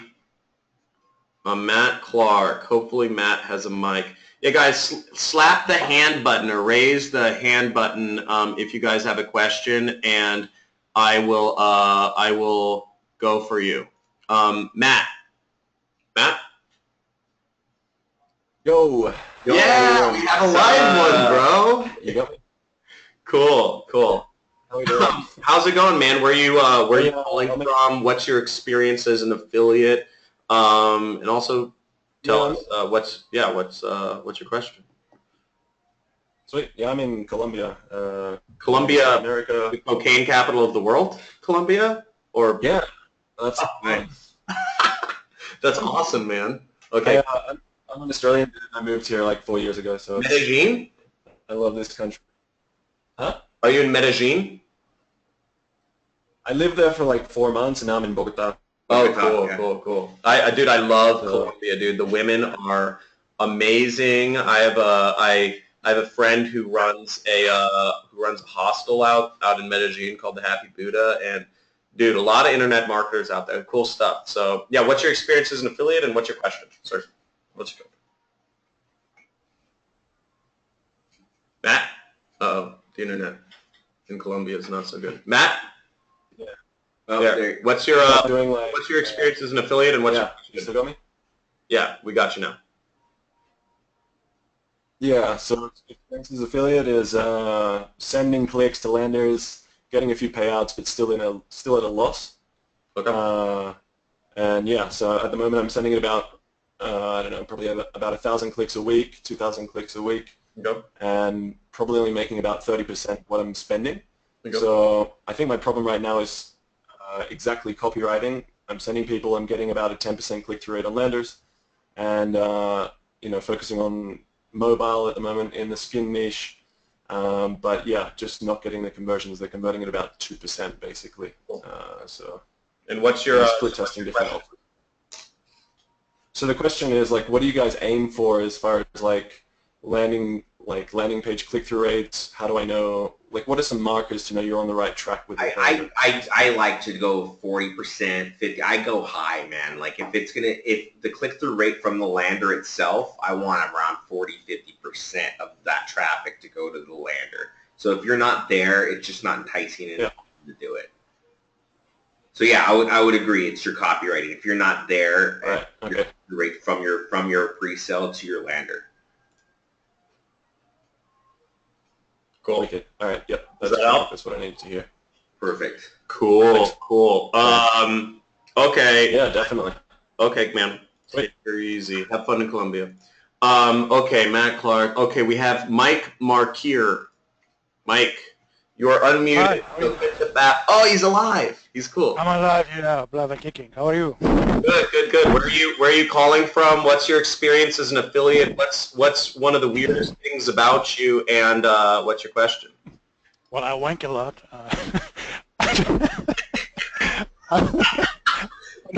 Okay. I'm a complete beginner, actually, and I'm sure that copywriting is something I could really do well with. Ronnie, as a complete beginner, what's your best advice for me to begin with? Focus on the most painful audience that you can possibly find. Don't try to reinvent the wheel. Okay. And focus on a real pain. I know I said that a lot, but those are the easiest things to sell. It's impossible. It's very hard to sell insurance, but it's easier to sell, going to the hospital or whatever. You're gonna do much better and have a much easier time if you focus on a pain product. Diabetes, student debt, back pain are all real. Any course maybe I could go through, or a training maybe? I'm working on one called the School of Hidden Knowledge. Oh, that's good. You can go to hiddenknowledge.school and check it out. It's not done, and it's not. I run a business. I run a lead gen business, so it's not something that I'm focused 100% on. But I am going to be releasing a product here shortly. Add Ronnie on Facebook. Yeah, here, let me post in Ronnie's Facebook here so you guys can add him on Facebook, and I'm sure he'll update you guys there of anything. So I'm just sending this to the whole audience. Yeah, add Ronnie on Facebook, and yeah. Perfect. Do that.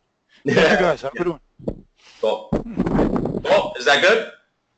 Yeah, perfect. Thank you. Take her easy, Mike. Where did he say he was calling from? Oh, he didn't. But whatever. We're going to move on. Okay, we have more hands. Kyle Williams. Kyle Williams. Earth to Kyle Williams. Is he here? He is multitasking, or his mic doesn't work. Dude, what is with these unmuting people? Like, dude, nobody has... James Hanley. James. Hey, John, how are you? Dude, yeah. Is this... You found one with a mic that works. Yeah, I know. Do you, have you ever been unmuted on a webinar before? No, this is the first time, John. Yeah, we're popping his cherry. So tell us, where are you calling from? What's a really weird thing about you? And, yeah, what's your experience as an affiliate marketer?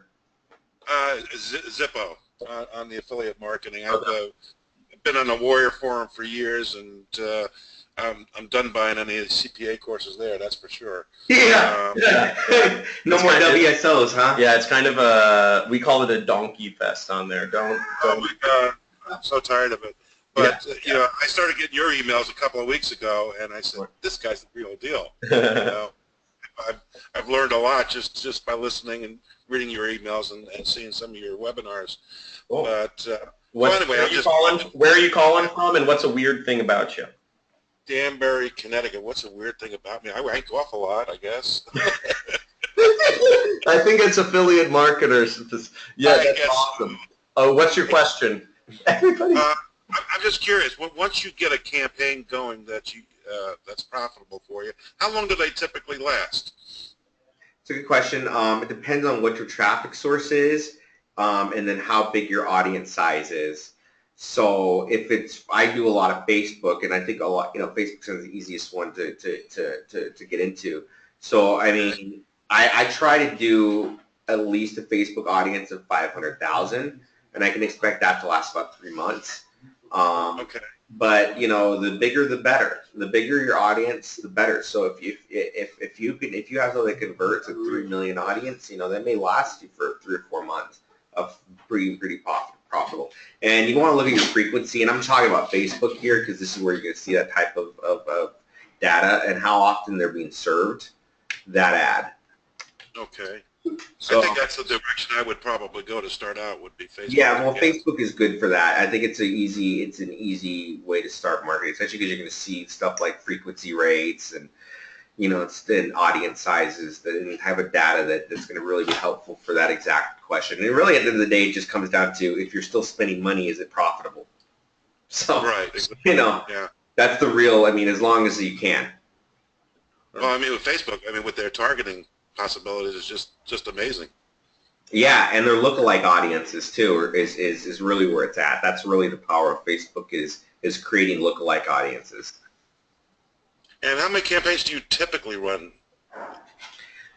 I'm running personally 3 different campaigns, 3 different verticals. After a while, it just becomes a cash flow game. It's like now it's like, okay, I can get into verticals and make them work, but I'm just going to focus on my top 3 most profitable verticals now. Okay. No. I imagine once you get them running, it probably doesn't take much work to keep them going.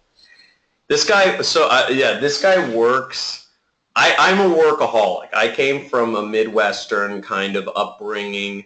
My dad's from Indiana. My mom's from Illinois. So I have work ethic instilled in me. I work like 12 hours a day. This guy, how much do you work every day? A couple hours a day. I'm not the type of person that believes in quantity. I believe in quality.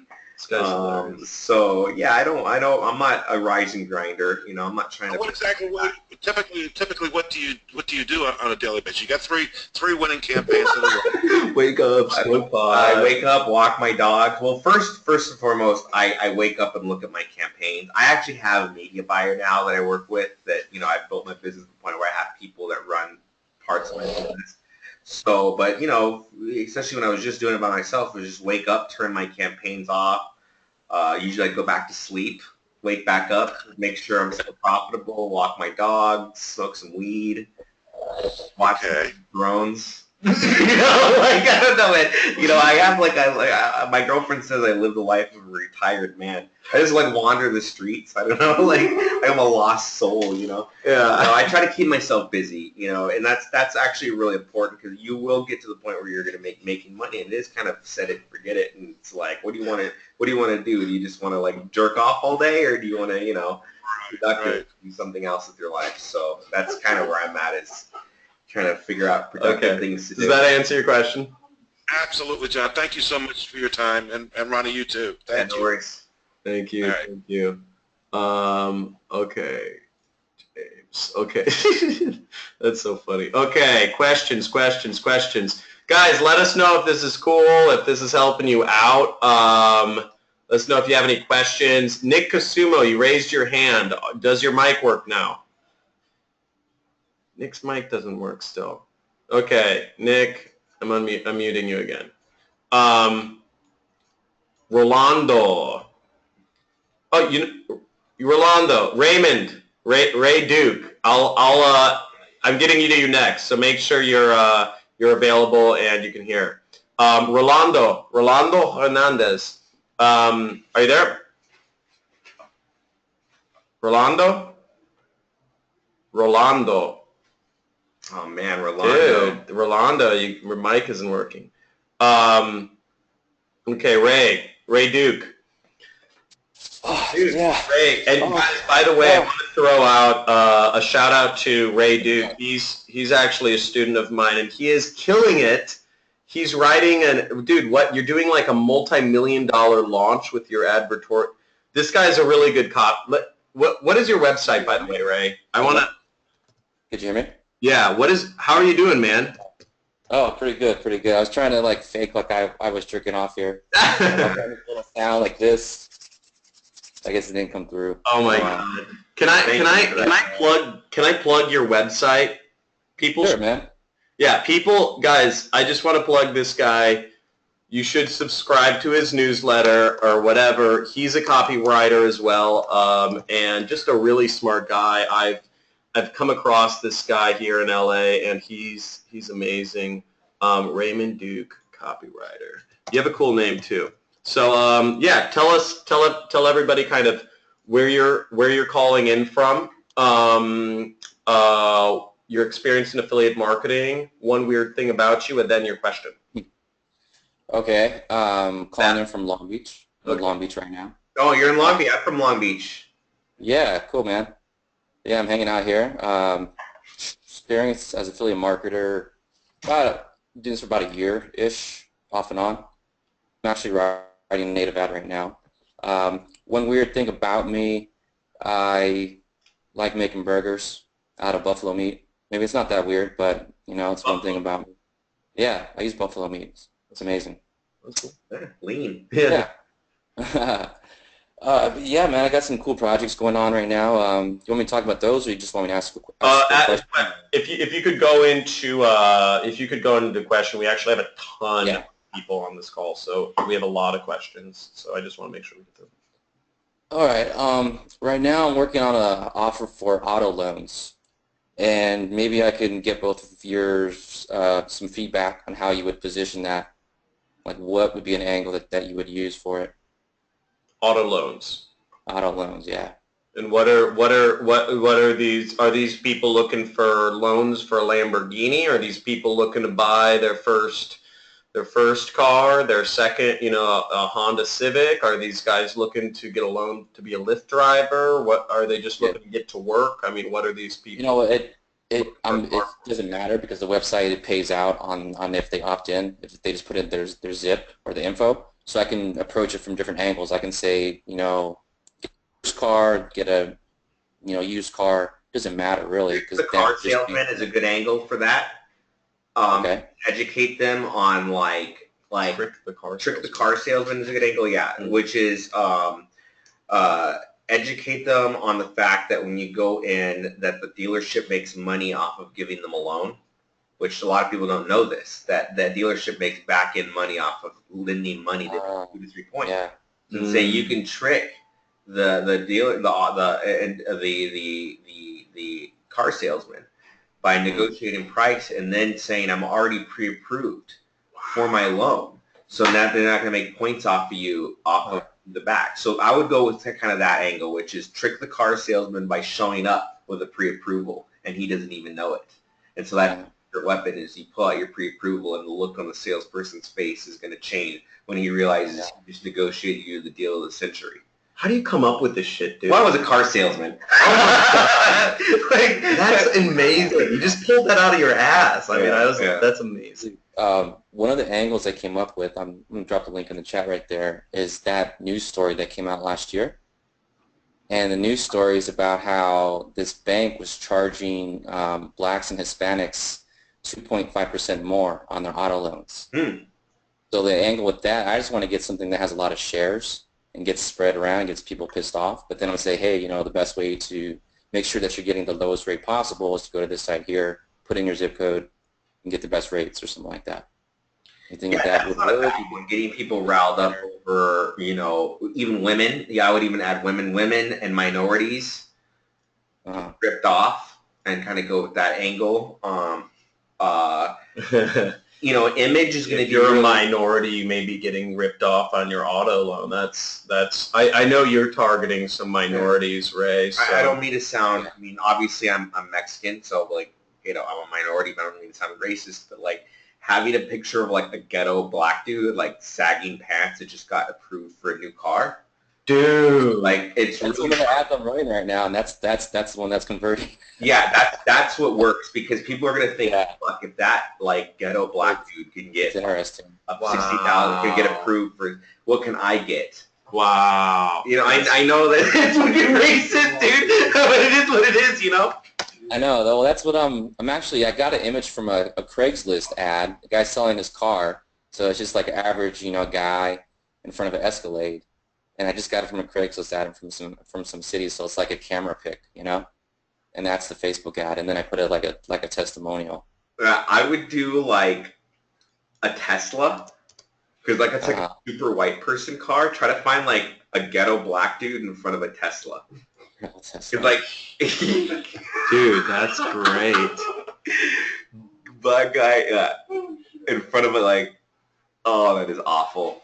But yeah, I can kind of see why. Oh my God, there's actually an article called "Why Aren't Black People Driving Electric Cars?" That's horrible. Yeah. But yeah, I get what you're saying. It kind of adds that like pattern interrupt of like, first off, how did this ghetto black dude get like approved for a Tesla? For Tesla? Yeah. And, you know, I can get a Tesla. I'm just trying to get an Equinox or whatever. You know? Yeah. That's great. Dude, that's fantastic. Cool. Does that answer your question, bro? Yeah, man. It helps. Thank you. Dude, you're the man, by the way. Come by sometime, man. Come by. I know. I'm right down. See you down here. All right. See you. Okay. He's a smart guy. Yeah, cool. Yeah, he's he's in Long. I'm surprised I haven't run into him. I'm from Long Beach, you know. Yeah, he's doing some cool stuff. Okay, let's see. Other questions. Guys, we have Warren Plotkin. Dude, what? That is a funny name. Warren Plotkin. Hello? Warren, are you there? Yeah, I'm here. How you doing? Yeah, cool. Doing good. You have a funny last name, but I like it. Where are you calling in from? What's a weird thing about you, and what's your question? I'm calling in from South Africa. Oh, cool. From South Africa. The surname is Belarusian originally. Oh, okay, that's cool. Belarus. So yeah. And what's your experience as an affiliate, and what's your question? The Yeah, I've been doing affiliate marketing for quite a long time, ClickBank and Teespring and stuff like that. Just getting into Facebook marketing now with Teespring. And also want to branch out into native and also into medical stuff and stuff like that. What I wanted to ask was, Ronnie, for bidding, what kind of bidding do you use? Do you use CPC or impressions on Facebook especially? I start with engagement. That's what I start with, and then once I get something profitable, I'll switch over to impressions. Okay, start with engagement, then you switch to impressions. Do you use, you mentioned you don't use mobile much. Do you use the mobile network news feed setting on Facebook or just straight to desktop? I do, and it depends on the niche. For student debt, I mean, mobile absolutely works. But for some of my other niches, for more of like, older people niches, it just doesn't work. And that's really where testing, buying data, as we like to call it, and it's really important, because you can't make that assumption until you've bought enough data where you can conclusively say which one is more profitable or which one is not profitable. So the real answer to that question is just link up your volume, run the money behind it, and then analyze the data. Okay, I see. And I'm trying to understand what you are actually marketing. Are you setting sort of like click-to-call leads? Are you working out? Yeah, I'm really into the pay-per-call and pay-per-lead niche. So generating form fills, so people interested in a product or service like solar or diabetes medicine. Pay-per-call, which is somebody actually picking up the phone and ringing a phone number. So it's different than affiliate, because affiliate, you're trying to generate a sale, right? That's your goal, trying to get them to sale. With this, the sale is actually a business-to-business sale. I sell my product to the call center, and the caller is actually my product. The caller isn't buying my product. Basically, your action point is the phone, like a phone call of like 3 minutes or more or something. Oh, yeah, well, less. I don't really. Awesome. Cool. That's awesome. Do you use Ring Partner, or are you going directly to the merchant? Or? I have in the past. I've worked with Ring Partner. I work with brokers from time to time. It just depends. I mean, sometimes if I can get the good relationship with a call center that has a lot of desks and that can take a lot of volume and is direct, that's fantastic. The fact of the matter is it's a lot of call centers that are pretty small. Maybe they have like 6 desks. And in that case, I'd rather work with a broker who deals with, 6 different small, call centers and me, you see what I'm saying? So it just depends. I take it on as case by case basis. I don't like working with small call centers. I'd rather work with a broker who will buy a shitload of my calls and then deal with the small call centers themselves. Okay. Cool. Does that answer your question? Yeah, that's it. Thanks, man. Thanks for doing this webinar. Hey, it was a great webinar. Guys. Thanks, guys. By the way, I want everybody to give themselves a frickin' round of applause for Ronnie. Guys, we're approaching 2 hours now. About 80% of people who started this call are still on it. Nice. So you guys rock. Thanks for engaging and stuff like that. So I'm gonna go to Joseph A. And then I'm going to talk to Alex Mart in a second. You guys have questions. Joseph A. Joseph, are you there, or are you fapping? Seems to be a trend. Is Joseph fapping? Joseph, you there? No? Okay. So, let's go to Alex Mart. Alex, are you on? There he is. Let's see if his mic works. Alex. Yes, your mic works. That's awesome. Yes, I'm the one who actually called you yesterday, and we agreed for a coffee time one of the Fridays, next Friday, with you, John. Oh, that's awesome. That's awesome. Hold on. Let me just... highly appreciate it, and love that both of you guys from Southern California find you.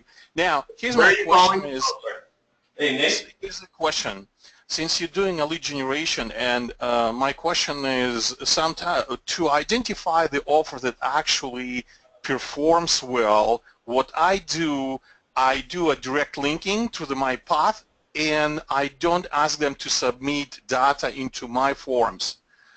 But when I start to switch to put my forms in front of the offer, then I'm losing on the product sales. So what do you do in terms of when you have a traffic flow, you don't want to lose lead generation leads, but at the same time you want to increase, or you don't want to lose how many products you sell. So it's a question about direct linking and interrupting that direct linking with the opt-in forms to collect the leads. Where to find the balance? Is that a question? That's a good question, but I think that I don't know if that's not what I do. I don't ask for an opt-in first. So that's not. A lot of people do, and if you're trying to build a list, you absolutely want to ask for the opt-in right away. And there's a lot of great strategy behind that. It's not what I do. I send it to an advertorial first, and then I try to get at least 40% from the advertorial to the direct offer or to a conversion. That's my strategy. And in fact, I think going back to what you're saying is direct linking. You're afraid of ruining or like minimizing the traffic flow if you put an extra step, which is counterintuitive. But the advertorial itself is actually not meant to necessarily be an extra step. More, it's meant to be a part of the sales process itself. So if you're sitting into the advertorial and you're getting less ROI than direct linking, then the advertorial isn't serving its purpose correctly. It should be the opposite. You should get a higher ROI if you put an advertorial in front of your offer. Right, but let's say after advertorial and before the offer, I put my own opt-in, and then I'm losing on sales. Oh yeah, well absolutely, and that's where if you're doing that method, you're absolutely going to lose on sales. But really, if you're using that strategy, it's because you have a great funnel on the back end to monetize it. So you're losing the front end, that front end money in order to collect the data to sell back end product. So that's an advanced method, which is actually I am doing right now with one of my verticals, which is collecting the data in order to sell back end offers. But if you're just now trying to get into the game and just trying to make money, I wouldn't start with that. Like I wouldn't start with collecting data and trying to monetize the data on the back end.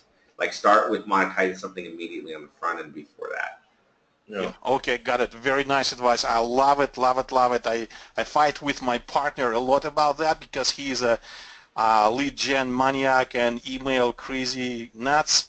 And every time we speak, he is saying, yes, we collect the leads first, we dive for them.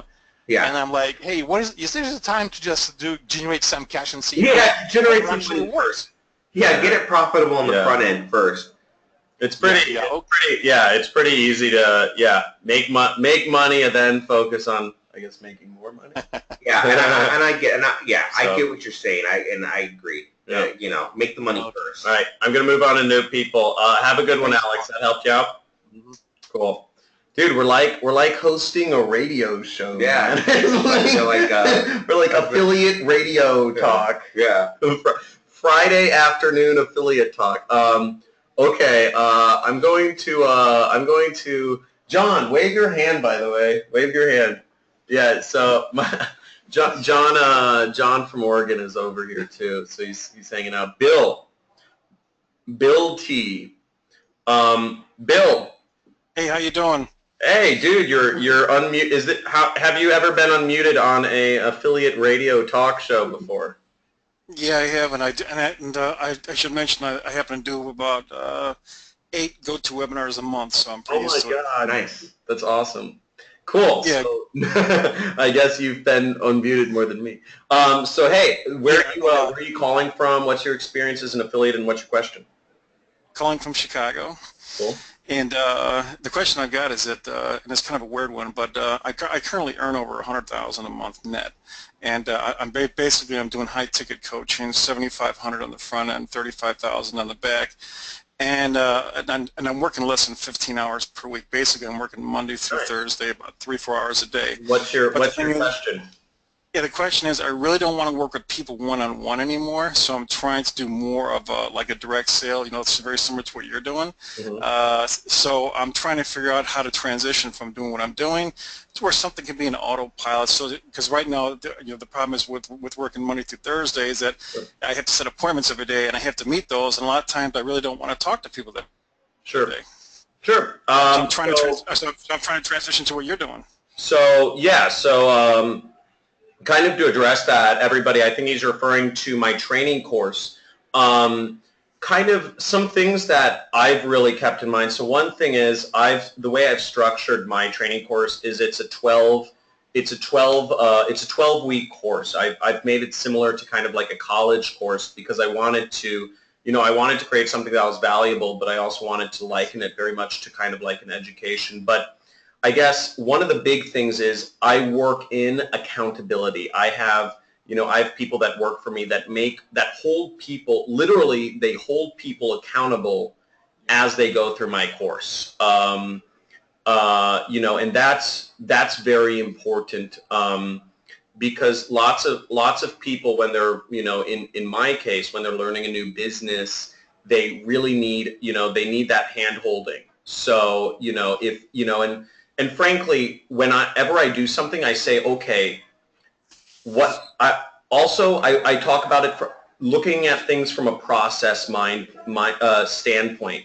What am I when I started my company and I was working with, employees, I thought, okay, what am I doing? How am I training people to be successful as affiliate marketers? And how can I turn that into a process? Because realistically, there's no reason for me to have physical presence or time on the phone with people. How can I do this as a process? And you kind of have to reflect on yourself. What are you doing that's helping these people out? Whatever you're selling, what are you doing that's helping them out?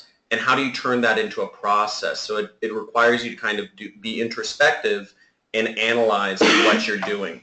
And you have to, it's hard, it takes insight, but you have to do that. What are the, I'm trying to think what else, another big thing for a lot of affiliates, why, because I was always against the one-on-one model because the one-on-one is not scalable. Anything I do in business, I create scalable businesses. Just like affiliate campaigns, you want to create something that's scalable. Our whole mission here is to have freedom of time and freedom of money. And obviously, if you're doing one-on-one calls with these people, it's not scalable in terms of time, right? So what you've got to look at is what are you doing on those one-on-one calls? What questions are coming up? What concerns? What problems are you helping with people with? And how chunking those down. In my case, what I realized was a lot of affiliates have problems with, they don't realize it's real. They need kind of that external validation to understand that this is actually a real business and it actually it works, but they wanted the one-on-one calls to give them the external validation. I should say, here's the thing, it sounds like your business and mine is almost identical because I happen to have a 12-week modulated course. I have a live webinar on Monday, and then I have a question and answer on Thursday. And the biggest thing I provide is hand-holding or accountability. And it sounds like you and I are going through the same thing. So do quizzes, require people to do work and check up on them to make have ways of checking up on them to make sure they do work. And also, I would say, yeah, basically just give people a community to work, to see other people that are successful doing what they want to do, because lots of people need that external validation. And if you can provide that external validation, obviously I'm not good enough. People can hear me all day, or they can, I can show people my campaigns all day, but I'm one voice in the crowd. People need to see others to really know know, it works, and I'm I trying to help people do that. So, does that answer your question? I totally. Yeah, well, it's kind of, because the thing is, I'm still trying to transition into, like you said, something that's. Because well, I will say the one thing about coaching is that it's definitely not scalable, but the money that I charge, here's the thing, I don't have to work with a lot of people, because right now 50 people a year generates me about $1.5 million net. What's the question? What's the question? Yes. Well, the question is, I'm trying to transition to a business like yours where I don't have to work with people one-on-one, and I can just do like affiliate marketing or market my own product with something that's more modulated, but I'm not sure how much money I can charge. I would just, that frankly, dude, it's a lot longer discussion to talk about how to do that. Yeah. I can't answer that in a question. I would recommend. Yeah, I can't answer that in a single question, and trying to do it justice in a minute would be bad. So I'm going to move on to other questions, but I hope I helped. Let me ask you a simple question. Look what I do. I'm actually going to have to move on to other people because they're, no offense. Okay. Okay, no problem. Thanks. Have a good one, Bill. Cool. Other questions? Dude, this is insane. Dude, this is epic. Yeah. This is so crazy. There's so other people. Bruno.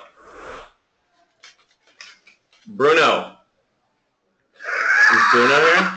Why you Joker, dude? Bruno, are you there? Bruno is fapping. Fapping Bruno. Fapping Bruno. Okay, Bruno removed his hand. Let's find other people. Guys, raise your hand if you're interested. Charles Glover. Charles Glover. Charles Glover. Are you there? Charles? Oh, he came. It says he's attention again. Charles. 3, 2, 1. Nope. Nick Kasuma wants another chance.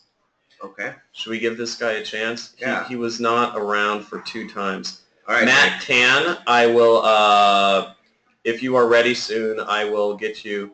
Nick? Nick? Dude. This guy. Okay.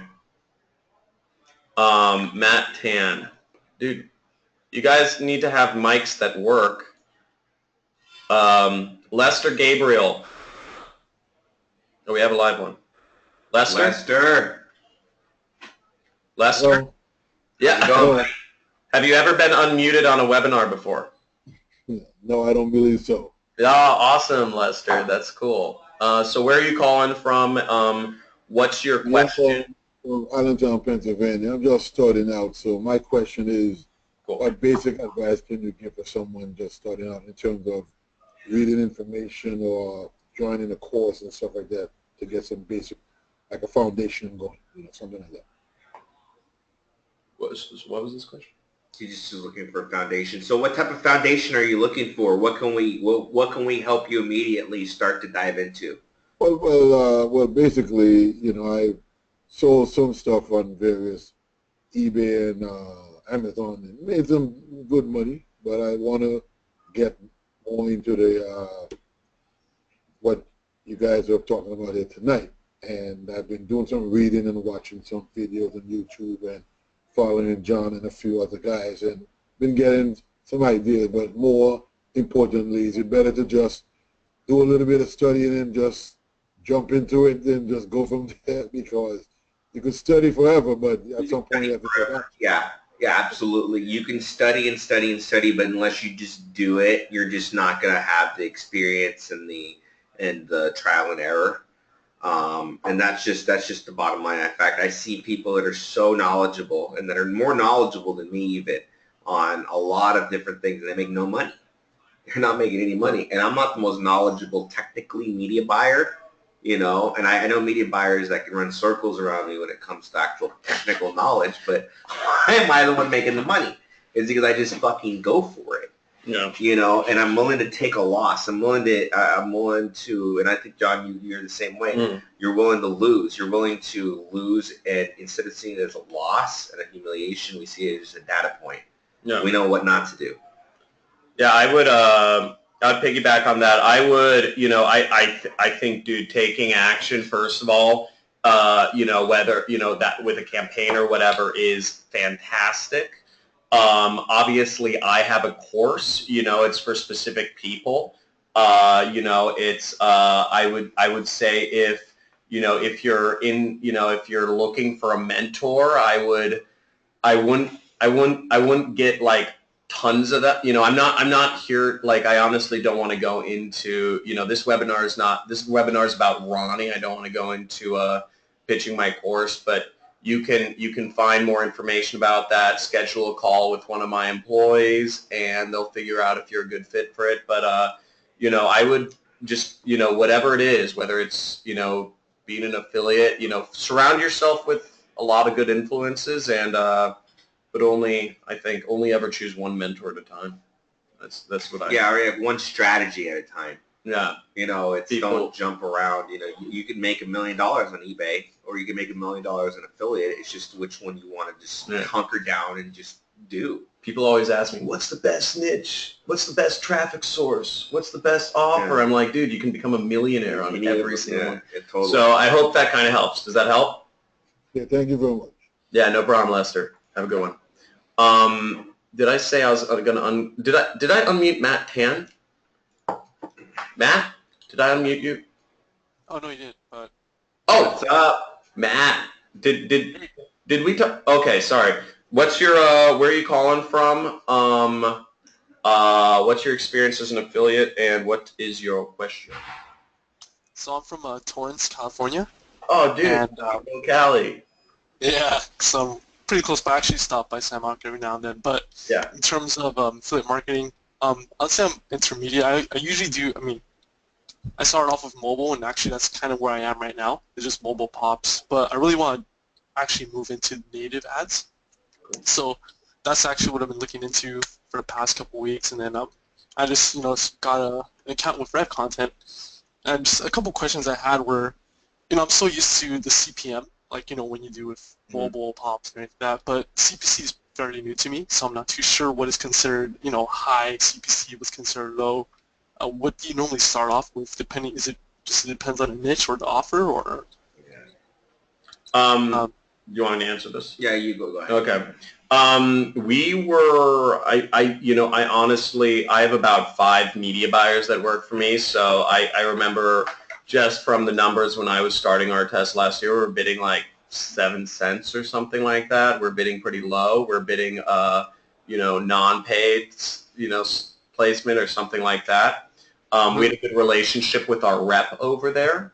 I know Rev Content is a little harder to get running now if you don't have relationships, because basically everyone who is smart and hopped on my email list like a year ago saw one of my Rev Content campaigns and just flooded over there. but yeah, it's pretty crazy. I tell people the shit I give away for free don't do. Yeah. It actually still works. People don't. Yeah. It's funny. I show people the bed bugs campaigns I run on AdWords, and people still have not ripped them off. So, wow. Yeah. I've one friend who also runs the exact same stuff. This guy named Hernan, and he spends hundreds of dollars a day promoting that same offer using the same keywords I showed. He does well, but it's like publicly available knowledge now. Whatever, sorry. What I would do on Rev Content is, keep in mind there's a lot of bot traffic. Build your blacklists. If you're on Stack That Money forum, I shared some of my Rev Content blacklist somewhere on Stack That Money. So that's really valuable, because basically you don't want bot traffic on there. Yeah, exactly. If you're doing like a run of category campaign, do bid low, and what you're going to want to do is you're going to want to separate out your pub IDs that are working or that are legitimate traffic that are converting over into kind of like mid, higher CPC campaigns. So I always have like a high, mid, and low tier, and my low tier is kind of like the bucket where I collect all of the converting pub IDs. Ah, okay. And then I kind of move them up the chain. So, I'm bidding, 10, 15 cents on the placements that are converting better. And then I'm bidding, 30 cents or more on pub IDs that are Escalated. yeah. And what I'll do if I'm, so yeah, basically that's where the money is. And another thing I do is I also, I always want to know exactly where my ads are being shown. So lots of people, what they do is they just say, oh, it doesn't work or it does work. I'll actually do research into what is the website that pub ID is associated with, and I just use Google, to figure this shit out. But lots of people are so lazy, they don't want to do any work. They just want to copy paste and not really understand how why their advertising is working. What is it about this site or this pub ID that works? Where is that ad being placed? You can get a lot of insight from there, and you can actually just search. I think it's like ads by rev content. Put that in brackets, and it'll just pop out a list of sites. And what I did was I actually cross-checked a list of rev content sites, sites that were running rev content with a list of sites running like Discus, Taboola, or Outbrain ads. Yeah. Discus, Taboola, or Outbrain ads have very little it's a very hard process to run on Discus, Taboola, or Outbrain. And so what I did was I took all of the sites that were running Discus, Taboola, and Outbrain, and then I cross-referenced that with a list of all the sites that run rev content, and I said, oh, I'm definitely putting, and I found their pub IDs. I had one of my assistants do all that stuff, and I just advertised on those pub IDs, and they convert extremely well. And I can bid like 35 cents and above on lots of those placements. So, I mean, but that takes work. That takes research and a lot of, I found it's worth it. But those are some. Hopefully, that gives you some food for thought. Does that help? Yeah, it helps a lot. Thanks a lot. Good, man. Have a good one. Kill it, and run with our network, man. If you're I'll sign up. It sounds like you're doing all right. So, man, have a good one. You too. Thanks. Cool. Okay. Do you want to answer any more questions? Is that cool? There's more people with questions. Dude, there are more people with questions, bro. Let's get some. Okay, dude. We're just chilling. Okay, so questions. So let me get these. Sorry, let me just find the last questions here. What are your favorite books on copywriting? Okay, great. Guys, get your pen and papers. Ogilvy on Advertising, classic, obviously. Every Carl Jung book. Carl Jung. And really? This is not something that people talk about, but if you really want to master copywriting, Carl Jung, because Carl Jung delves into the condition of the human mind. Okay. It's not a marketing book. This is a deep psychoanalysis book it will help you understand the condition of the mind and how malleable the mind is to words. What and Carl Jung, what book? Jung. The Undiscovered Self is a great one. Man and His Symbols, absolute must read. Man and His Symbols. Yeah. Which talks about how important symbols are to humanity. Or what we use marketers as symbols. Yeah. So anything, Ego and Archetype is another great one. It's not a Carl Jung book, but it's one of his students. But you can look up Carl Jung, Ego and Archetype. It's one of his students that wrote it. What other books on copywriting? Hero with 1,000 Faces. Oh, Joseph dude. Campbell. Dude, love. Dude, yeah. I have that. I'm actually going to do a webinar for my students on that soon. Hero with 1,000 Faces, Joseph Campbell. Which is what Star Wars was written around. Amazing Yeah, book. the reason why Star Wars is such a great hit was it was written around the concepts in that book. George Lucas read that book and based the concepts of Star Wars, the original trilogy, around that. Dude, also Matrix, Lord of the Rings, Yeah. all these things follow that Totally. fucking... Fight Club follows the structure second for second. It's insane. Fight Club, Matrix. Evolutionary biology. Yeah, which is evolutionary psychology. I'm sorry, evolutionary psychology. So it's actually a textbook. Okay. But it really is a good one. And these aren't marketing books. If you notice, these aren't I think that if you're just looking for marketing books, you're gonna find some great ones. But if you're looking for gems, the ones that are gonna bring you from like the average marketer, like Cashvertising is a great one. I think we've all read Cashvertising. Yeah. But if you want give these guys some of these guys haven't even read Cashvertising. Yeah, Cashvertising. So give them some of the simple ones too. Cashvertising, Ogilvy and Advertising is a good one. Scientific advertising.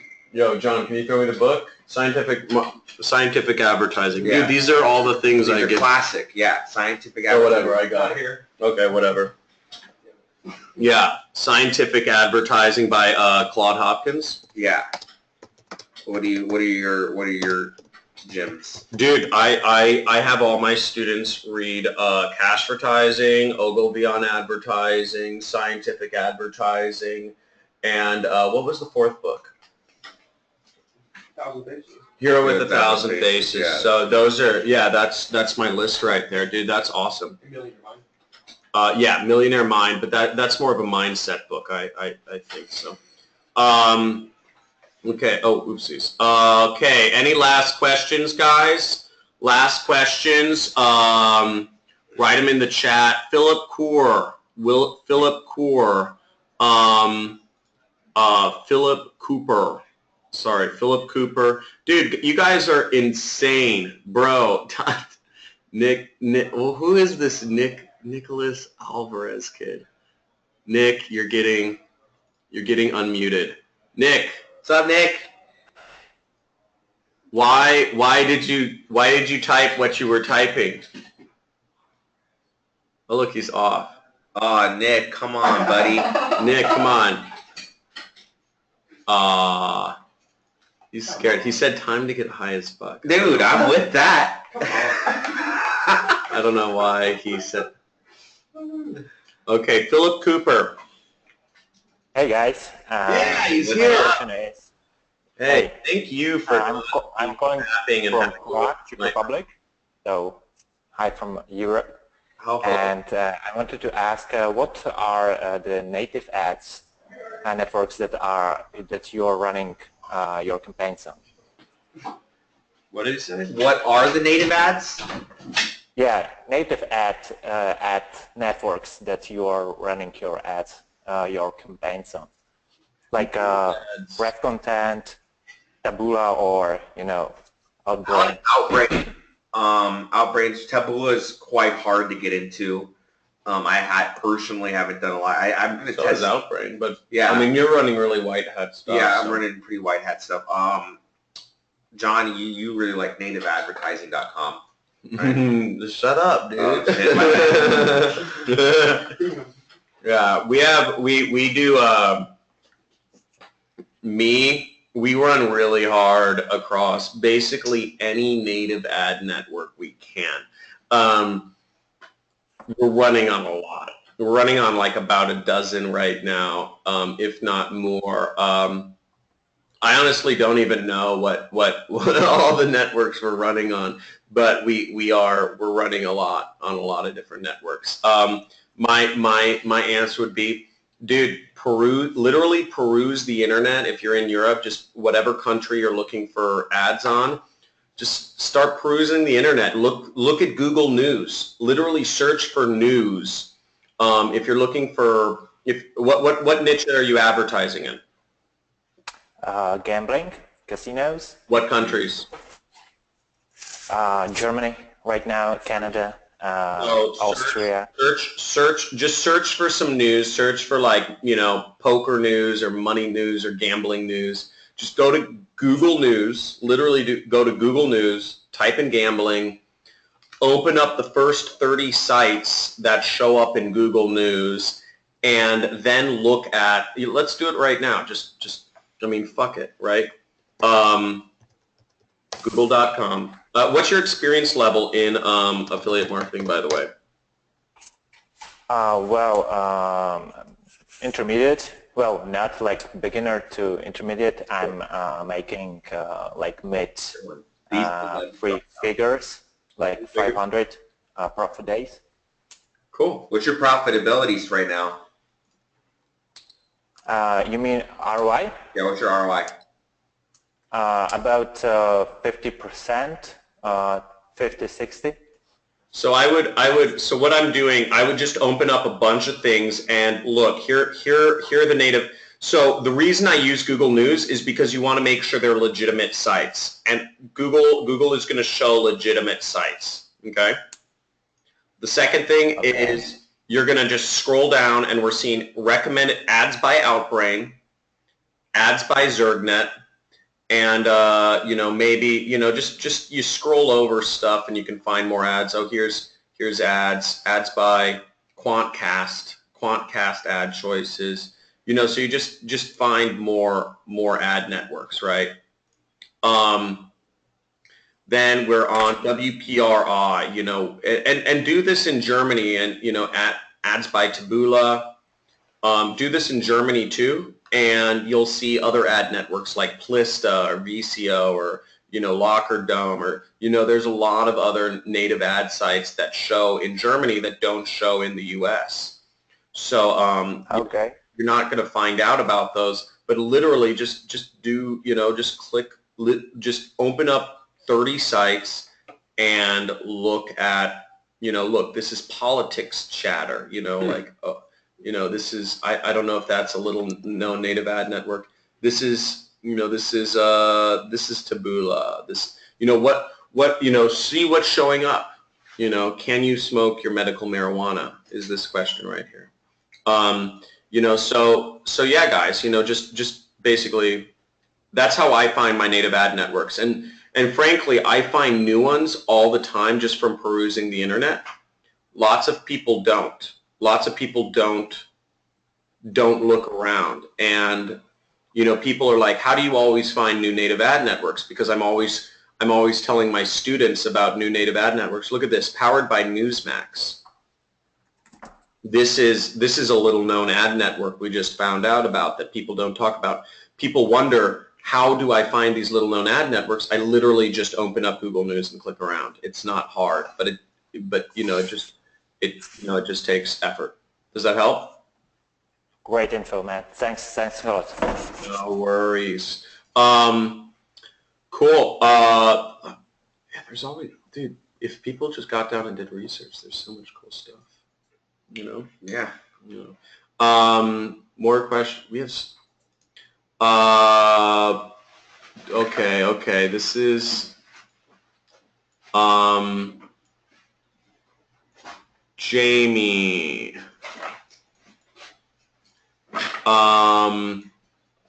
Jamie meant. Let's see. I think both of your bags. Okay, Ricky. Hold on. We have some new ones. The goal of affiliate marketing: get the freedom time to jerk off. Yeah, that's funny. Okay, I will pop up Jamie. And I think this will be our last question of the day. You guys rock for staying around. Let me bring up Jamie. Jamie L. Jamie. She around? He around? Okay. Guys, well, I think we're gonna call it a wrap. I got a text from some of you guys interested in the done for you advertorial. That was awesome. Yeah. And dudes, thank you guys so much. We're definitely gonna have Ronnie on again. Let me know how you guys like this format. If what can I can do better when I bring on students and guests. I really want to, I'm trying to create the best training I can, and the way I optimize what I put out to the public is through your comments. So guys, let me know what your thoughts are. Let me know what you'd like being done better. Let me know what worked for you. Let me know what didn't work for you.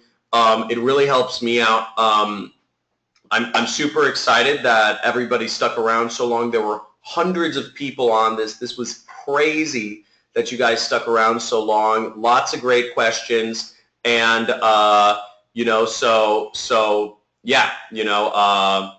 guys, super excited. Have a good one, and hopefully we'll do this, in another week or so. We'll do a follow-up to this. So have a good one, guys.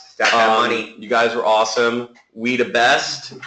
We the best. And take her easy. Have a good weekend. Have fun. Watch The Matrix this weekend and understand how that pertains to affiliate marketing. That's your homework. All right. See you guys. Peace. Right on. That was a good one.